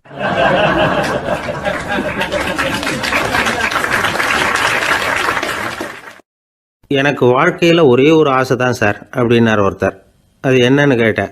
ஆசைகளை ஒழிச்சுடணுங்கிறது தான் என்னோட ஆசை அப்படின்னார். இப்படி ஆசைகளை ஒழிக்க வேண்டும் அப்படிங்கிறதையே ஒரு ஆசையாக கொள்வது அபத்தம் அப்படிங்கிறார் ஒரு பெரியவர். இது மாதிரி ஆசைகளை ஒழிக்க ஆசைப்பட்டால் அந்த நோக்கம் நிறைவேறாதான். அந்த முயற்சியால் புதுசாக சில துன்பங்கள் தான் சேருமா. அதில் புதுசாக ஒரு ஆசை தலை தூக்கும் அப்படிங்கிறார் அவர். ஆசைகளை தானாக விழ வச்சுடலாம். அதுக்கு வழி என்ன தெரியுமா? எந்த ஒரு ஆசையையுமே பூரணமாக நிறைவேற்றி கொள்ள முடியாதுங்கிறத உணரணும். அதை உணர்ந்தால் ஆசைகள் தானாக விழுந்துடும். அதை விட்டுட்டு ஆசைகளை விட்டுடணுங்கிறதையே ஒரு ஆசையாக வச்சுக்கிட்டு அதுக்காக கடுமையாக முயற்சிகளையும் செஞ்சுக்கிட்டு நான் ஆசைகளை விட்டுட்டு ஞானோதயம் அடையிறதுக்கு கடுமையாக முயற்சி பண்ணிகிட்டு இருக்கிறேன் சார் அப்படின்னு சொல்லிக்கிட்டு இருந்தால் எந்த காலத்துலேயும் ஞானோதயம் வரப்போகிறதில்ல. அதுக்கு பதிலாக துன்பந்தான் சேரும் அப்படிங்கிறது அவரோட கருத்து. எந்த ஒரு ஆசையையும் பூரணமாக நிறைவேற்றி கொள்ள முடியாது அப்படிங்கிறத உணரணும். ஒரு ராஜா, அவர் மனசில் அமைதி இல்லை, எப்பவும் கஷ்டப்பட்டுக்கிட்டே இருந்தார். இந்த துன்பத்தை போக்குறதுக்கு பல வழிகளில் என்னென்னமோ முயற்சியெல்லாம் பண்ணி பார்த்தார். ஒன்றும் சரியாக வரல. கடைசியாக ஒரு காரியம் பண்ணார். அதாவது ஒரு வேதாந்தியை தேடிட்டு போனார். அவரை பார்த்து கேட்டார், ஐயா, என்னுடைய துன்பங்கள்லேருந்து நான் விடுபடணும், அதுக்கு சுலபமாக ஏதாவது ஒரு வழி இருந்தால் சொல்லுங்களேன் அப்படின்னு கேட்டுக்கிட்டார். அதுக்கு அந்த வேதாந்தி சொன்னார், அதுக்கு ஒரு வழி சொல்கிறேன், அது மாதிரி செய். அதாவது உன்னுடைய ராஜ்யத்துக்குள்ளே போதுங்கிற மனசோடு வாழுற ஒருத்தனை கண்டுபிடிக்கணும். அப்படி கண்டுபிடிச்சி அவனுடைய சட்டையை வாங்கி நீ போட்டுக்கணும். அப்படி போட்டுக்கிட்டா உன்னுடைய துன்பம் தீர்ந்துடும் அப்படின்னார். உடனே ராஜாவுக்கு ரொம்ப மகிழ்ச்சி. அரண்மனையில் இருந்த அத்தனை பேரையும் ஆளுக்கு ஒரு பக்கமாக அனுப்புனார். தேட சொன்னார். போதுங்கிற மனசுடைய ஒருத்தனை கண்டுபிடிச்சி கொண்டுகிட்டு வாங்க அப்படின்னார். எங்கெங்கேயோ தேடி கடைசியாக ஒரு ஆளை கண்டுபிடிச்சாங்க. அவன் போதுங்கிற மனசோடு இருக்கிறவன் தான். ஆனால் அவன்கிட்ட சட்டை எதுவும் இல்லை. இடையில கட்டியிருக்கிற துண்டே போதுங்கிற மனசோடு அவன் வாழ்ந்துக்கிட்டு இருக்கிறான். சட்டை இருந்தாவில் ராஜா வாங்கி மாட்டிக்க முடியும். அந்த வேதாந்தி ஏன் அப்படி சொன்னாருங்கிறதுக்கான அர்த்தம் இப்போ தான் ராஜாவுக்கு புரிஞ்சுதான். இது வரைக்கும் சொன்னதெல்லாம் ஞான மார்க்கத்தை தேடிடுறவனுக்கான உள்ள தகவல். இப்போ இன்றைக்கி இளைஞர்கள் இதை கேட்டுவிட்டு நமக்கு ஆசையே வேணாம் அப்படின்னு முடிவு பண்ணிவிட்டா வாழ்க்கையில் முன்னேறவே முடியாது. நம்முடைய முயற்சிக்கு ஆசை தான் தூண்டுகோல். அதனால் இந்த ஆசையையும் அந்த ஆசையையும் போட்டு குழப்பிக்கக்கூடாது. ஆனால் ஒன்று, பேராசை நமக்கு தேவையில்லை. நாம் படுற ஆசையிலேயும் ஒரு நியாயம் இருக்கணும். ஏன்னா நம்மளில் சில பேர் நீங்கள் தான் சார் சொன்னீங்க, அதனால தான் ஆசைப்பட்டேன், அரை தான் கிடச்சிது மிச்சம் அப்படிம்பாங்க கன்னத்தை தடவிக்கிட்டே. அதனால் இப்போல்லாம் எந்த தகவலை சொன்னாலும் ரொம்ப எச்சரிக்கையாக இருக்க வேண்டியிருக்குது. ஒரு ஆள் ஒரு கடை வச்சு வியாபாரம் பண்ணிக்கிட்டு இருந்தான். அவனுக்கு ரொம்ப பேராசை, நிறைய பணம் சேர்க்கணும்னு. திடீர்னு ஒரு நாள் அவனுக்கு உடம்பு ரொம்ப சோகம் இல்லாமல் போயிட்டுது. இனிமேல் பிழைக்கிறது கஷ்டங்கிற நிலைமை. மரணப்படுகையில் இருக்கிறான். சொந்தக்காரங்கள்லாம் சுற்றி உட்காந்துருக்குறாங்க. இவன் மெதுவாக கண்ணை திறந்து பார்க்குறான். என் வீட்டுக்காரி எங்கேன்னா, இதோ இருக்கேன் அப்படின்னாங்க அந்த அம்மா. பசங்கள்லாம் எங்கேங்கிறான், இதோ பக்கத்தில் தான் நின்றுக்கிட்டு இருக்கிறோங்கிறாங்க. பொண்ணுங்க எங்கேங்கிறான், எல்லாம் இங்கே தான் இருக்கிறோம் அப்படிங்கிறாங்க. எல்லாம் இங்கே தான் பக்கத்தில் தான் இருக்கோம், நீங்கள் கவலைப்படாதீங்கன்னு சொல்கிறாங்க எல்லாம். அவன் மெதுவாக கஷ்டப்பட்டு வாயை திறந்து, அட பாவிங்களா, எல்லாரும் இங்கே இருந்தால் அங்கே கடையை யார் கவனிக்கிறது அப்படின்னானா.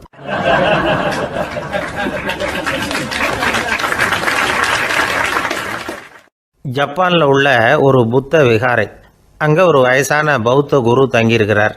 ஒரு நாள் ராத்திரி கடுமையான குளிர், அவரால் தாங்க முடியல. பார்த்தார், மரத்தில் செஞ்ச புத்த சிற்பங்கள் அங்கே நிறைய இருந்தது. அதில் ஒன்றை எடுத்து அதுக்கு தீ மூட்டி அந்த நெருப்பில் குளிர் காஞ்சிக்கிட்டு இருக்கிறார். மர சிற்பம் தீ வச்சதும் படபடன்னு வெடிக்க ஆரம்பிச்சுட்டுது. அந்த சத்தத்தை கேட்டதும் அந்த புத்த விகாரையின் குருக்கள் வெளியில் ஓடி வந்தார். இவர் ஆனந்தமாக குளிர் காஞ்சிக்கிட்டு இருக்கிறார். அவரால் பொறுத்துக்க முடியல. தெருவில் தெரிஞ்சுக்கிட்டு இருந்த அந்த பெரியவரை இங்கே தங்க அனுமதித்ததே அவர் தான். இவர் இப்படி பண்ணுறாரேன்னு நினச்சிக்கிட்டே அவரை கோபமாக பார்த்தார். ஏன் இப்படி கோபமாக பார்க்குறீங்க, இப்படி உட்காருங்க அப்படிங்கிறாரு இவர். அவருக்கு இன்னமும் கோபம் வந்துட்டுது. எங்கள் கடவுளை எரிச்சுட்டிங்களே அப்படின்னு சத்தம் போட்டாராம். அப்படியா அப்படின்னு கேட்டுக்கிட்டே அந்த சாம்பலை கிளறினார் இவர். என்ன செய்கிறீங்கன்னு கேட்டிருக்காரு அவர். நான் எலும்புகளை தேடுறேன்னாராம். நீங்கள் ஒரு பைத்தியம், இது ஒரு மர சிற்பம், இதில் எலும்புகள் கிடையாது அப்படின்னாராம். அவருக்கு கோபம் வந்துட்டுது. உடனே வெளியில் போங்கன்னு கத்தியிருக்கார். வெளியில் தள்ளி கதவையும் சாத்தி விட்டாராம். மறுநாள் காலையில் கதவை திறந்து பார்த்தா அந்த வயசான பெரியவர் ஒரு மைல்கல் மேலே சில காட்டு பூக்களை வச்சு புத்தம் சரணம் கச்சாமின்னு சொல்லிக்கிட்டே இருக்கிறார். இவருக்கு சந்தேகமாக போட்டுது. கிட்ட போனார். என்ன செஞ்சுக்கிட்டு இருக்கீங்கன்னு கேட்டார். இது என்னுடைய காலை நேர பிரார்த்தனைனாராம். நிஜமாகவே நீங்கள் ஒரு பைத்தியமாக தான் இருக்கணும், ஏன்னா அது ஒரு மைல்கல் அப்படின்னாராம்.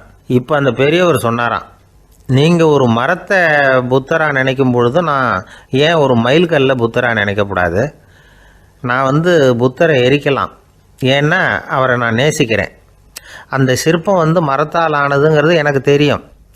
நான் ஒரு மைல்கல்லை தொழலாம், ஏன்னா அது எனது பூக்களை தாங்குது. நான் இந்த மைல்கல்லுக்குள்ளே மறைஞ்சிருக்கிற புத்தரை பார்க்குறேன். யாராவது ஒரு சிற்பி இதை சிலையாக்கினாதான் நீங்கள் புத்தரை பார்க்க முடியும். அன்னைக்கு ரொம்ப குளிராக இருந்தது. நான் எனக்குள்ளே இருக்கிற புத்தரையும் பாதுகாக்கணும். உள்ளே இருக்கிற புத்தரை காப்பாற்றுறதுக்காக வெளியில் உள்ள புத்தரை எரிக்கலாம், அதில் ஒன்றும் தப்பு இல்லை. அது அவருடைய போதனையிலேயே இருக்குது. உனக்குள் ஜோதியாக இரு அப்படிங்கிறது அவருடைய போதனை. என்னுடைய புத்தர் குளிரில் நடுங்கிட்டு இருந்தார். அந்த மர சிற்பங்கள் வெயில் மழையில் உணர்ச்சி இல்லாமல் இருந்தது, அதனால் அப்படி பண்ணினேன். ஆனால் நீங்கள் என்ன பண்ணீங்க? நான் ஒரு மர புத்தரை எரிச்சதுக்காக உயிருள்ள புத்தரை வெளியில் தள்ளி கதவை சாத்தினீங்க அப்படின்னாராம் அந்த பெரியவர்.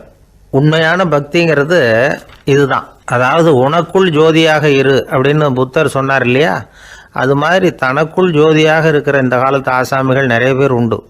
எப்பவும் போதையிலேயே இருக்கிறவங்க. ஒரு நாள் நடு ராத்திரி ஒரு மது கடையில் ஒரு ஆள் அங்குள்ள சிப்பந்திகள்கிட்ட கேட்டுக்கிட்டு இருக்கிறான். மறுபடியும் இந்த கடை எப்போ திறப்பாங்கன்னு கேட்டானா. நாளைக்கு காலையில் 8 மணிக்கு திறப்பாங்க அப்படின்னு நானும் அங்கே இருந்த ஆள். அவன் திருப்பி திருப்பி அதையே கேட்டுக்கிட்டு இருக்கான். இவனுக்கு பதில் சொல்லி சொல்லி அழுத்து போச்சு. அதான் சொல்கிறேன் ஐயா, நாளைக்கு காலையில் வா அப்படின்னாங்களாம்.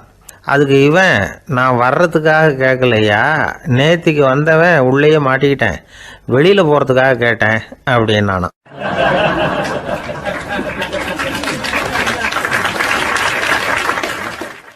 ராமகிருஷ்ணர் வாழ்ந்த காலத்தில் நடந்த ஒரு நிகழ்ச்சி இது.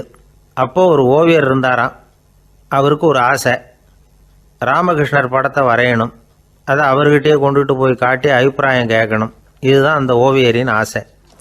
உடனே ராமகிருஷ்ணர் படத்தை வரைஞ்சி முடித்தார். அதை எடுத்துக்கிட்டு போனார். இவர் போன சமயம் அங்கே ராமகிருஷ்ணர் சீடர்களோடு உட்காந்துருக்கிறார். விவேகானந்தர் அங்கே இருக்கிறார். இந்த ஓவியர் கொண்டுகிட்டு போய் தான் வரைந்த ஓவியத்தை அவர்கிட்ட காட்டினார். ராமகிருஷ்ண பரமஹம்சரின் ஓவியத்தை ராமகிருஷ்ணர்கிட்டயே காட்டுறார். ராமகிருஷ்ணர் என்ன பண்ணார் தெரியுமா? அந்த படத்தை பார்த்தார். உடனே அது காலை தொட்டார். குருதேவருடைய இந்த செயல் சீடர்களுக்கு ரொம்ப வியப்பை உண்டு பண்ணிச்சு. சில பேர் மனசுக்குள்ளேயே ரொம்ப குழம்பி போக ஆரம்பிச்சிட்டாங்க, என்ன இப்படி பண்ணுறாருன்னு. என்ன இது அவரோட படம், அவரே அவரோட படத்தின் காலை தொடுறார் அப்படின்னு யோசித்தாங்க. சில பேர் ஒன்றும் புரியாமல் ஒருத்தர் பார்த்து சிரிச்சுக்கிட்டாங்க. அந்த இடத்துல சீடர்கள் மட்டும் இல்லை, சீடர் அல்லாத பல பேர் இருந்தாங்க. தன்னுடைய காலை தானே தொடர இவருடைய செயல் பற்றி என்ன நினைக்கிறது அப்படின்னு அவங்களும் குழம்பி போய் நிற்கிறாங்க. அந்த படத்தை வரைஞ்சி அவர்கிட்ட காட்டின அந்த ஓவியருக்கும் அதிர்ச்சி. இருந்தாலும் அவர் சீடர் கிடையாது. அதனால் கொஞ்சம் துணிச்சலை வர வச்சுக்கிட்டு கேட்டார், என்னங்க இது, என்னால் என்னுடைய கண்களையே நம்ப முடியல. இது உங்கள் சொந்த உருவப்படம், நீங்கள் உங்கள் சொந்த கால்களையே தொடுறீங்க, இது எங்களுக்கு கொஞ்சம் சங்கடமாக இருக்குதே அப்படின்னார். ராமகிருஷ்ணரின் கண்களில் ஆனந்த கண்ணீர் வழிஞ்சுதான். அவர் சொன்னாராம், இது என்னோட படம்ங்கிறது எனக்கு தெரியும், ஆனால் இது என்னோட படம்ங்கிறதுனால நான் இதோட காலை தொடலை. நீ என்னுடைய சமாதி நிலையை இந்த படத்தில் படம் பிடிச்சி காட்டியிருக்கிற, அதனால் அதோட காலை தொடறேன். சமாதி நிலையில் யார் இருந்தாலும், அது என்னுடைய படமாக இருந்தாலும் சரி அல்லது வேறு யாருடைய படமாக இருந்தாலும் சரி, படம் யாருதுங்கிறது முக்கியம் இல்லை. இதில் எது முக்கியம்னா அது தன்னை உணர்ந்த ஒரு உணர்நிலையின் படம். அப்படி இருக்கிறப்போ அதோட காலை நான் தொடணும். அதுக்கு நீங்கள் எல்லாரும் ஏன் சங்கடப்படுறீங்கன்னு எனக்கு தெரியல அப்படின்னாராம். இப்போ தான் அங்கே இருந்த சீடர்களுக்கும் மற்றவங்களுக்கும் விவரம் புரிஞ்சுதான். இதுக்கு முன்னாடி யாரும் செய்யாததை இவர் செஞ்சிருக்கிறார், ஆனால் அவருடைய காரணம் ரொம்ப நியாயமானது அப்படிங்கிறத உணர்ந்தாங்களாம். இதுவரைக்கும் ஆன்மீகத்தில் சமாதி நிலை, அதாவது தன்னை உணர்ந்த நிலை பற்றி புரிஞ்சுக்கிட்டோம். இல்லறத்தில் ஏற்படக்கூடிய சமாதி நிலை பற்றி உங்களுக்கு தெரியுமா? ஒரு அம்மா டாக்டர்கிட்ட வந்து சொன்னாங்களாம், டாக்டர், என் வீட்டுக்காரருக்கு உடம்புல ஏதோ கோளாறுன்னு நினைக்கிறேன், நான் எவ்வளவு நேரம் பேசினாலும் காதில் விழாத மாதிரி உட்காந்துருக்கிறார் அப்படின்னு ஆகலாம். அதுக்கு அந்த டாக்டர் சொன்னாராம், அம்மா, அது உடம்பு கோளாறு இல்லை, அது ஒரு பெரிய திறமை அப்படின்னாராம்.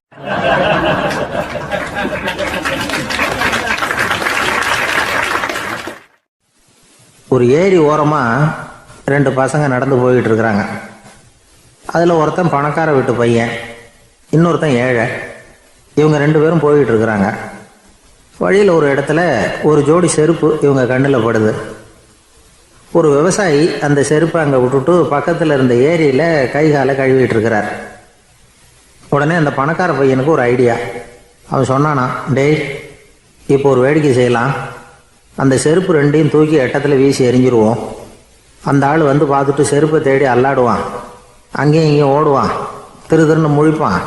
அதை பார்த்து நாம் ரசிக்கலாம், நல்ல தமாஷா இருக்கும் அப்படின்ட்டுருக்கான். இப்படி சொல்லிவிட்டு அந்த செருப்புகளை தூக்கிறதுக்கு போனானா. கொஞ்சம் பொறு அப்படின்னானா அந்த ஏழை பையன். ஏன்னு கேட்டிருக்கான் அவன். இப்போ அந்த ஏழை பையன் சொன்னானா, நீ சொல்கிறது ஒன்றும் வேடிக்கை கிடையாது, உன்னோட செருப்பு தொலைஞ்சா உன் அப்பா உடனே உனக்கு வேறு செருப்பு வாங்கி கொடுத்துருவார். ஆனால் அந்த ஆளுக்கு இந்த செருப்பு தொலைஞ்சதுன்னா வேறு புதுசாக வாங்கிறதுக்கு வாயையும் வயத்தையும் கட்டி பணத்தை சேர்க்க வேண்டியிருக்கும். அதனால் நான் ஒரு வேடிக்கை சொல்கிறேன், அது மாதிரி செய், அது இன்னமும் தமாஷா இருக்கும் அப்படின்னானா. எப்படி அது சொல்லுன்றிருக்கான் அவன். செருப்பு 2ம் அது இருக்கிற இடத்துலையே இருக்கட்டும், உன் சட்டை பையிலிருந்து ஒரே ஒரு ரூபாய் நாணயத்தை எடு, அதை அந்த செருப்பு மேலே அதோட குதிகால் பகுதியில் வச்சுட்டு நாம் 2 பேரும் அந்த மரத்துக்கு பின்னாடி ஓடி போய் மறைஞ்சு நின்றுக்குவோம், அப்புறம் பாரு வேடிக்கையை அப்படின்னா. அதே மாதிரி ரூபா காசு செருப்பு மேலே வச்சுட்டு இவங்க 2 பேரும் மறைஞ்சு நின்றுக்கிட்டாங்க. கொஞ்ச நேரத்தில் அந்த விவசாயி வந்தார். காலில் உள்ள மண்ணை தட்டிவிட்டு செருப்பை மாட்டுறதுக்காக போனார். அங்கேருந்து காசு கண்ணில் போட்டுவிட்டுது. அவருக்கு ஆச்சரியமாக போச்சு. அதை கையில் எடுத்து பார்க்குறார். 4 பக்கமும் திரும்பி திரும்பி பார்க்குறார், யார் இதை வச்சுருப்பான்னு. கடைசியில் ஆகாயத்தை பார்க்குறார். ஆண்டவா, இது உன்னோட கருணை தான், நீ தான் யாரோ புண்ணியவான் மனசில் தர்மம் பண்ணுற எண்ணத்தை உண்டாக்கி இருக்கிற, அந்த புண்ணியவான் நல்லா இருக்கணும் அப்படின்னு வாழ்த்தி அந்த காசை கண்ணில் ஒத்திக்கிட்டாராம். மறைஞ்சிருந்து பார்த்துக்கிட்டு இருந்த ஏழை பையன் இப்படி சொன்னான், பாத்தியா உன்னை புண்ணியவான்னு வாழ்த்தி விட்டு போகிறார் அந்த ஆள், அவருக்கும் சந்தோஷம், அதை பார்த்து நமக்கும் சந்தோஷம். உனக்கு ₹1 ஒரு பெரிய விஷயம் இல்லை, ஆனால் அதனால் நமக்கு கிடைச்சிருக்கிற மகிழ்ச்சி ரொம்ப உயர்வானது அப்படின்னு நானா. வேடிக்கையும் கிண்டலும் இது மாதிரி அடுத்தவங்களுக்கு இடைஞ்சலாக இல்லாமல் இருக்கணும் அப்படிங்கிறார் கலைவாணர். ஆனால் பாருங்கள், அவருக்கே இடைஞ்சலாக வர்ற விஷயங்களை கூட அவர் வேடிக்கையாக தான் எடுத்துக்கிட்டாராம். ஒரு தடவை ஒருத்தர் கலைவாணர்கிட்ட வந்து, ஐயா என் குழந்தை செத்து போச்சு அப்படின்னு சொல்லி அழுதாராம். உடனே இவர் அவருக்கு ₹100 பணத்தை கொடுத்து, இந்தாங்க அடக்கம் செய்யுங்க அப்படின்னு சொல்லி அனுப்பி வச்சாராம். 1 வருஷம் கழித்து மறுபடியும் அதே ஆள் வந்திருக்கார். இவர் மறந்துருப்பாருங்கிற நினைப்பில், அண்ணே என் குழந்தை இறந்து போச்சுண்ணே அப்படின்னாராம். இவர் மறுபடியும் ₹100 கொடுத்து ஆறுதல் சொல்லி அனுப்பி வச்சாராம். 7-8 மாதம் கழித்து மறுபடியும் அதே ஆள் வந்திருக்கார். அவர் வாயை திறக்கிறதுக்கு முன்னாடியே இவர் ₹100 அவர் கையில் வச்சு, போன 2 தடவை தான் குழந்தை செத்து போச்சு, இந்த தடவையாவது அதை சாகாமல் காப்பாற்றி விடு அப்படின்னு சொல்லி அனுப்பி வச்சாராம். அதுக்கப்புறம் அந்த ஆள் வர்றதே இல்லையா.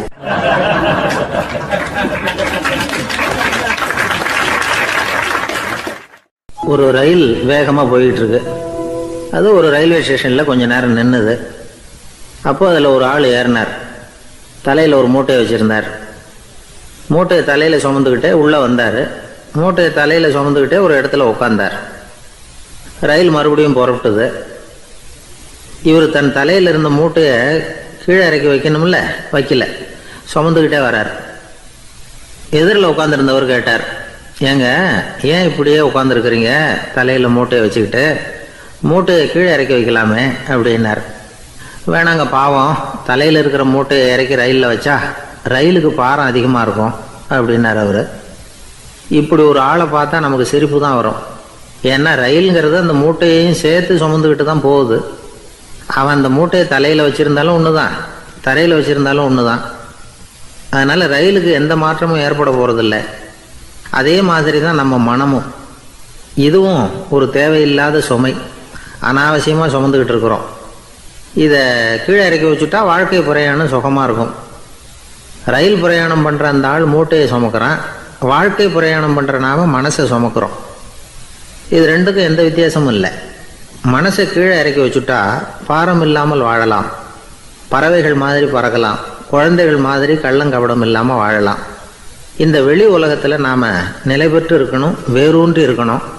அதே சமயம் நம்முடைய உள்வெளியில் ஆன்மீக வாழ்க்கையில் பாரம் இல்லாமல் இருக்கணும். அப்போ பறக்கணும், நதியை போல் ஓடணும், மிதக்கணும், பயணம் சுகமாக இருக்கும், களைப்பு தெரியாது, கவலை தெரியாது. ஒரு சீடன் போதி தர்மரை நாடி வந்தான். குருவே, நீங்கள் என்ன வெறுமையாக இருக்க சொன்னீங்க, நான் இப்போ மறுபடியும் வெறுமையானவன் ஆகிட்டேன், அதனால் இப்போ என்ன செய்ய சொல்கிறீங்க என்ன அப்படின்னு சொல்லி நின்னான். உடனே அந்த குரு பக்கத்தில் இருந்த ஒரு குச்சியை எடுத்து அவன் தலையில் அடித்து, போய் அந்த வெற்றுத்தன்மையையும் வீசி எறிந்து விட்டு வா அப்படின்னார். நான் இப்போ காலியாக இருக்கிறேன்னு ஒருத்தன் சொல்கிறான்னு வச்சுக்கோங்க, அது உண்மை இல்லை. ஏன்னா இன்னமும் அதில் நான்கிற எண்ணம் இருக்குது. எந்த சிந்தனையும் இல்லாமல் இருக்கிறது கடினம்தான். ஆனாலும் மனிதன் அதில் உள்ள நுட்பத்தை புரிஞ்சுக்கிட்டான்னா இவ்வளவு தூரம் தூக்கி சுமந்துக்கிட்டு வந்த அந்த மனதின் முட்டாள்தனத்தை அவனே பார்த்துட்டு சிரிப்பான். இதுதான் பெரியவங்க சொல்லியிருக்கிற ஆலோசனை. நம்மால் ஒருத்தன் தலையில் ஒரு பெரிய மூங்கில் கூடையோடு ரயிலில் உட்காந்தான். கூடை தலையில் இருந்தது, கீழே இறக்கி வைக்கல.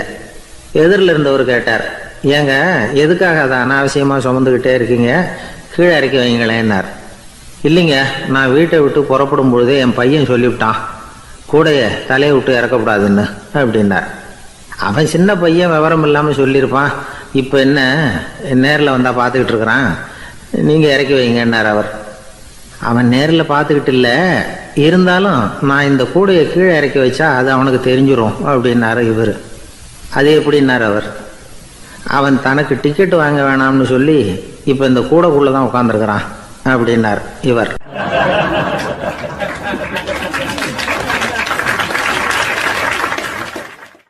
எனக்கு தெரிஞ்ச ஒருத்தர் இருக்கார்.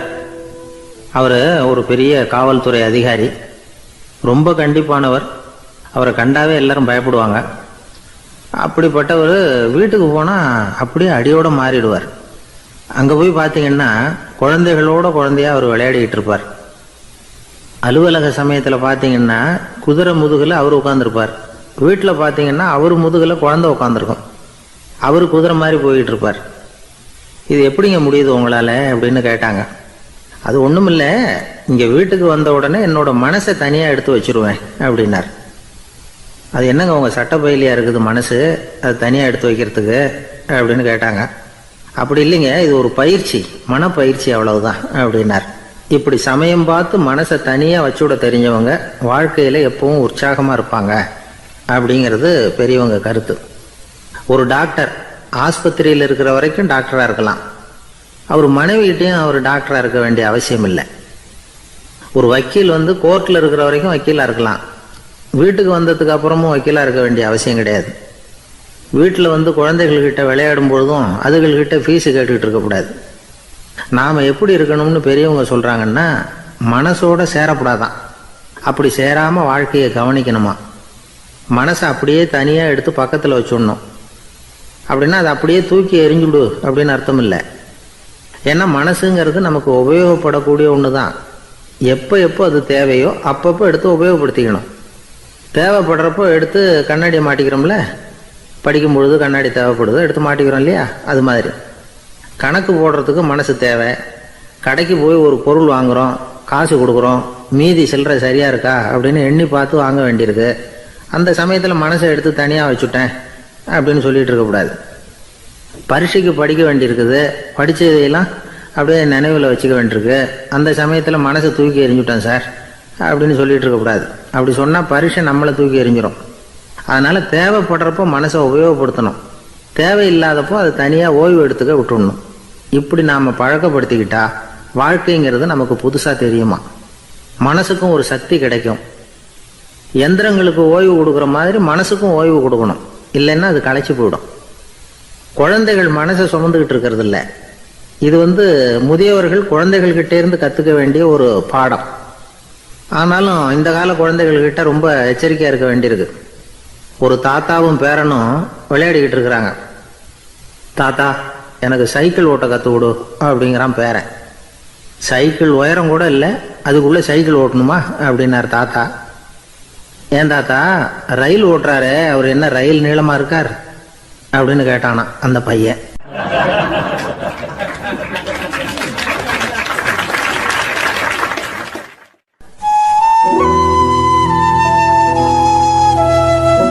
இருக்கிறாங்க. அந்த வழியாக போகிறவங்க வர்றவங்கெல்லாம் அந்த இடத்துல நின்று அது என்ன மண்டபம் அப்படின்னு விசாரிக்க ஆரம்பித்தாங்க. அந்த அப்பாவும் பிள்ளையும் தான் வர்றவங்களுக்கெல்லாம் விவரம் சொல்லிகிட்டு இருக்கிறாங்க. அதாவது இந்த இடத்துல ஒரு பெரிய மகான் சமாதி ஆயிருக்கார், அவர் சமாதியான இடத்துல இந்த நினைவு மண்டபத்தை கட்டியிருக்கிறோம் அப்படின்னாங்க. ஊர் பூரா இந்த செய்தி பரவிச்சு. நிறைய பேர் அந்த இடத்த தேடி வர ஆரம்பித்தாங்க. இங்கே கொஞ்சம் நேரம் உட்காந்துட்டு போனால் மனசுக்கு ஒரு நிம்மதி கிடைக்கிது அப்படின்னாங்க. அங்கே இருந்த உண்டியலில் நிறைய காசு போட்டுட்டு போகிறாங்க. பணம் கிடுகிடுன்னு நிறைய சேர ஆரம்பிச்சுட்டுது. பணம் நிறைய சேர்ந்த உடனே அந்த அப்பாவுக்கும் பிள்ளைக்கும் தகராறு வந்துட்டுது. பணம் சேர்ந்தாலே சொத்து தகராறு வரத்தானே செய்யும், அது மாதிரி வந்துட்டுது. பையன் அடிக்கடி நிறைய பணம் கேட்க ஆரம்பித்தான். அப்பா பார்த்தார், யோசனை பண்ணார், ஒரு முடிவுக்கு வந்தார். ஒரு நாள் பையனை கூப்பிட்டார். இதை பாருப்பா, நமக்குள்ள தகராறு வேணாம். அப்பாவும் பிள்ளையும் இப்படி சண்டை போட்டுக்கிட்டா பார்க்குறவங்க தப்பாக நினைப்பாங்க. அதனால் நமக்குள்ளே சமரசமாக இதை தீர்த்துக்குவோம், என்ன சொல்கிற அப்படின்னார் அப்பா. சரி நான் பையன். உடனே அந்த அப்பா என்ன பண்ணார் தெரியுமா, மகன்கிட்ட கொஞ்சம் பணத்தை கொடுத்தார். தன்கிட்ட இருந்த ஒரு கழுதையையும் கொடுத்தார். இதை வச்சு நீ பொழைச்சிக்கோ அப்படின்னு சொல்லி அனுப்பி வச்சுட்டார். மகன் அந்த கழுதையை இழுத்துக்கிட்டு அடுத்த ஊருக்கு போனான். வழியிலேயே அந்த கழுதை செத்து போச்சு. உடனே என்ன பண்ணலாம்னு யோசனை பண்ணான். ஒரு ஐடியா வந்தது. அந்த கழுதையை ஒரு சாலை ஓரமாக புதைச்சான். கையில் இருந்த பணத்தை வச்சு அந்த இடத்துல ஒரு கல் மண்டபம் கட்டினான். அந்த வழியாக 2 பேர் வந்தாங்க. இது என்ன மண்டபம்னு விசாரித்தாங்க. இந்த இடத்துல ஒரு பெரிய மகான் சமாதி ஆயிருக்கிறார் அப்படின்னா. இந்த செய்தி ஊர் பூரா பரவ ஆரம்பிச்சுட்டுது. நிறைய பேர் போக ஆரம்பித்தாங்க. இங்கே வந்தால் மனசுக்கு ஒரு பெரிய நிம்மதி கிடைக்குது அப்படின்னு வேற சொல்ல ஆரம்பித்தாங்க. வர வர கூட்டம் அதிகமாக வர ஆரம்பிச்சுட்டுது. உண்டியலில் பணம் நிறைய சேர்ந்துட்டுது. நகையெல்லாம் கூட கழட்டி காணிக்கையாக போட ஆரம்பிச்சுட்டாங்க. அப்பாவை விட மகன் பெரிய ஆளாயிட்டான். இதை கேள்விப்பட்டார் அப்பா. பையனை பார்த்துட்டு வரலாம்னு ஒரு நாள் புறப்பட்டு வந்தார். பையன் ஓஹோன்னு இருக்கிறான். பங்களா, காரு எல்லாம் வந்துட்டுது. எப்படிடா இந்த அளவுக்கு ஆனே அப்படின்னு விசாரித்தார். அப்பா, எல்லாம் உங்கள் ஆசீர்வாதம் தான். நீங்கள் கொடுத்த மூலதனத்தை வச்சு தான் இவ்வளவும் சம்பாதிச்சேன் அப்படின்னு நான் பையன். அது எப்படிறான்னு விசாரித்தார். அப்பா, நீங்கள் ஒரு கழுதை குட்டியும் கொஞ்சம் பணமும் என்கிட்ட கொடுத்து அனுப்பி வச்சிங்க. அதை எடுத்துக்கிட்டு வந்தேன். வர்ற வழியில் அந்த கழுதை செத்து போச்சு. உடனே யோசனை பண்ணேன். அந்த கழுதையை இந்த இடத்துல புதைச்சேன். கையில் இருந்த பணத்தை வச்சு மண்டபம் கட்டினேன். மகான் ஒருத்தர் சமாதி ஆகிருக்கார் அப்படின்னு வதந்தியை கிளப்பி விட்டேன். ஜனங்கள்லாம் ஏமாந்து போய் காசை கொண்டாந்து போட ஆரம்பிச்சிட்டாங்க. நான் பொழைச்சிக்கிட்டு இருக்கிறேன் அப்படின்னா. இப்போதான்டா நீ என் புள்ள அப்படின்னு சொல்லி சந்தோஷப்பட்டாரான் அந்த அப்பா. ஏன் அப்படி சொல்கிறீங்கன்னு கேட்டிருக்கான் பையன். கழுதை குட்டியை புதைச்சி மண்டபம் கட்டியிருக்கிற நீ, ஏற்கனவே நம்ம ஊரில் நாம் கட்டியிருக்கிறோமே மண்டபம், அது இந்த கழுதையோட அம்மாவை புதைச்ச இடம். மகான் சமாதி ஆயிருக்காருன்னு நானும் சும்மா கப்ஸா தான் விட்டுக்கிட்டு இருக்கேன் அப்படின்னாரான் அப்பா. முட்டாள் ஜனங்களை நினச்சி அந்த 2 பேரும் சத்தம் போட்டு சிரிச்சாங்களாம். மனுஷன் ஏமாத்துறது ரொம்ப சுலபம். என் கூட படித்த ஒருத்தன் திடீர்னு ஒரு நாள் எல்லாருக்கும் அருள் வாக்கு சொல்ல ஆரம்பிச்சிட்டான். அவன் ஒரு ஆஃபீஸ்லேயும் வேலை பார்க்குறான். ஆஃபீஸில் உள்ளவங்கெல்லாம் அவங்ககிட்ட வந்து அருள் வாக்கு கேட்குறது வழக்கம். ஒரு நாள் நான் அவன் முன்னாடி போய் உட்காந்து பேசிக்கிட்டு இருந்தேன். அப்போ அதே ஆஃபீஸில் வேலை பார்க்குற ஒருத்தர் அவங்ககிட்ட வந்து, சுவாமி, என் மேஜையில் வச்சுருந்த பேனா திடீர்னு காணாமல் போட்டுது, அது திரும்ப கிடைக்குமா எனக்கு அப்படின்னு கேட்டார். இவன் கண்ணை உருட்டி பார்த்துட்டு, அது உனக்கு கிடைக்காது, புதுசாக வேற ஒன்று வாங்கிக்கப்போ அப்படின்னா.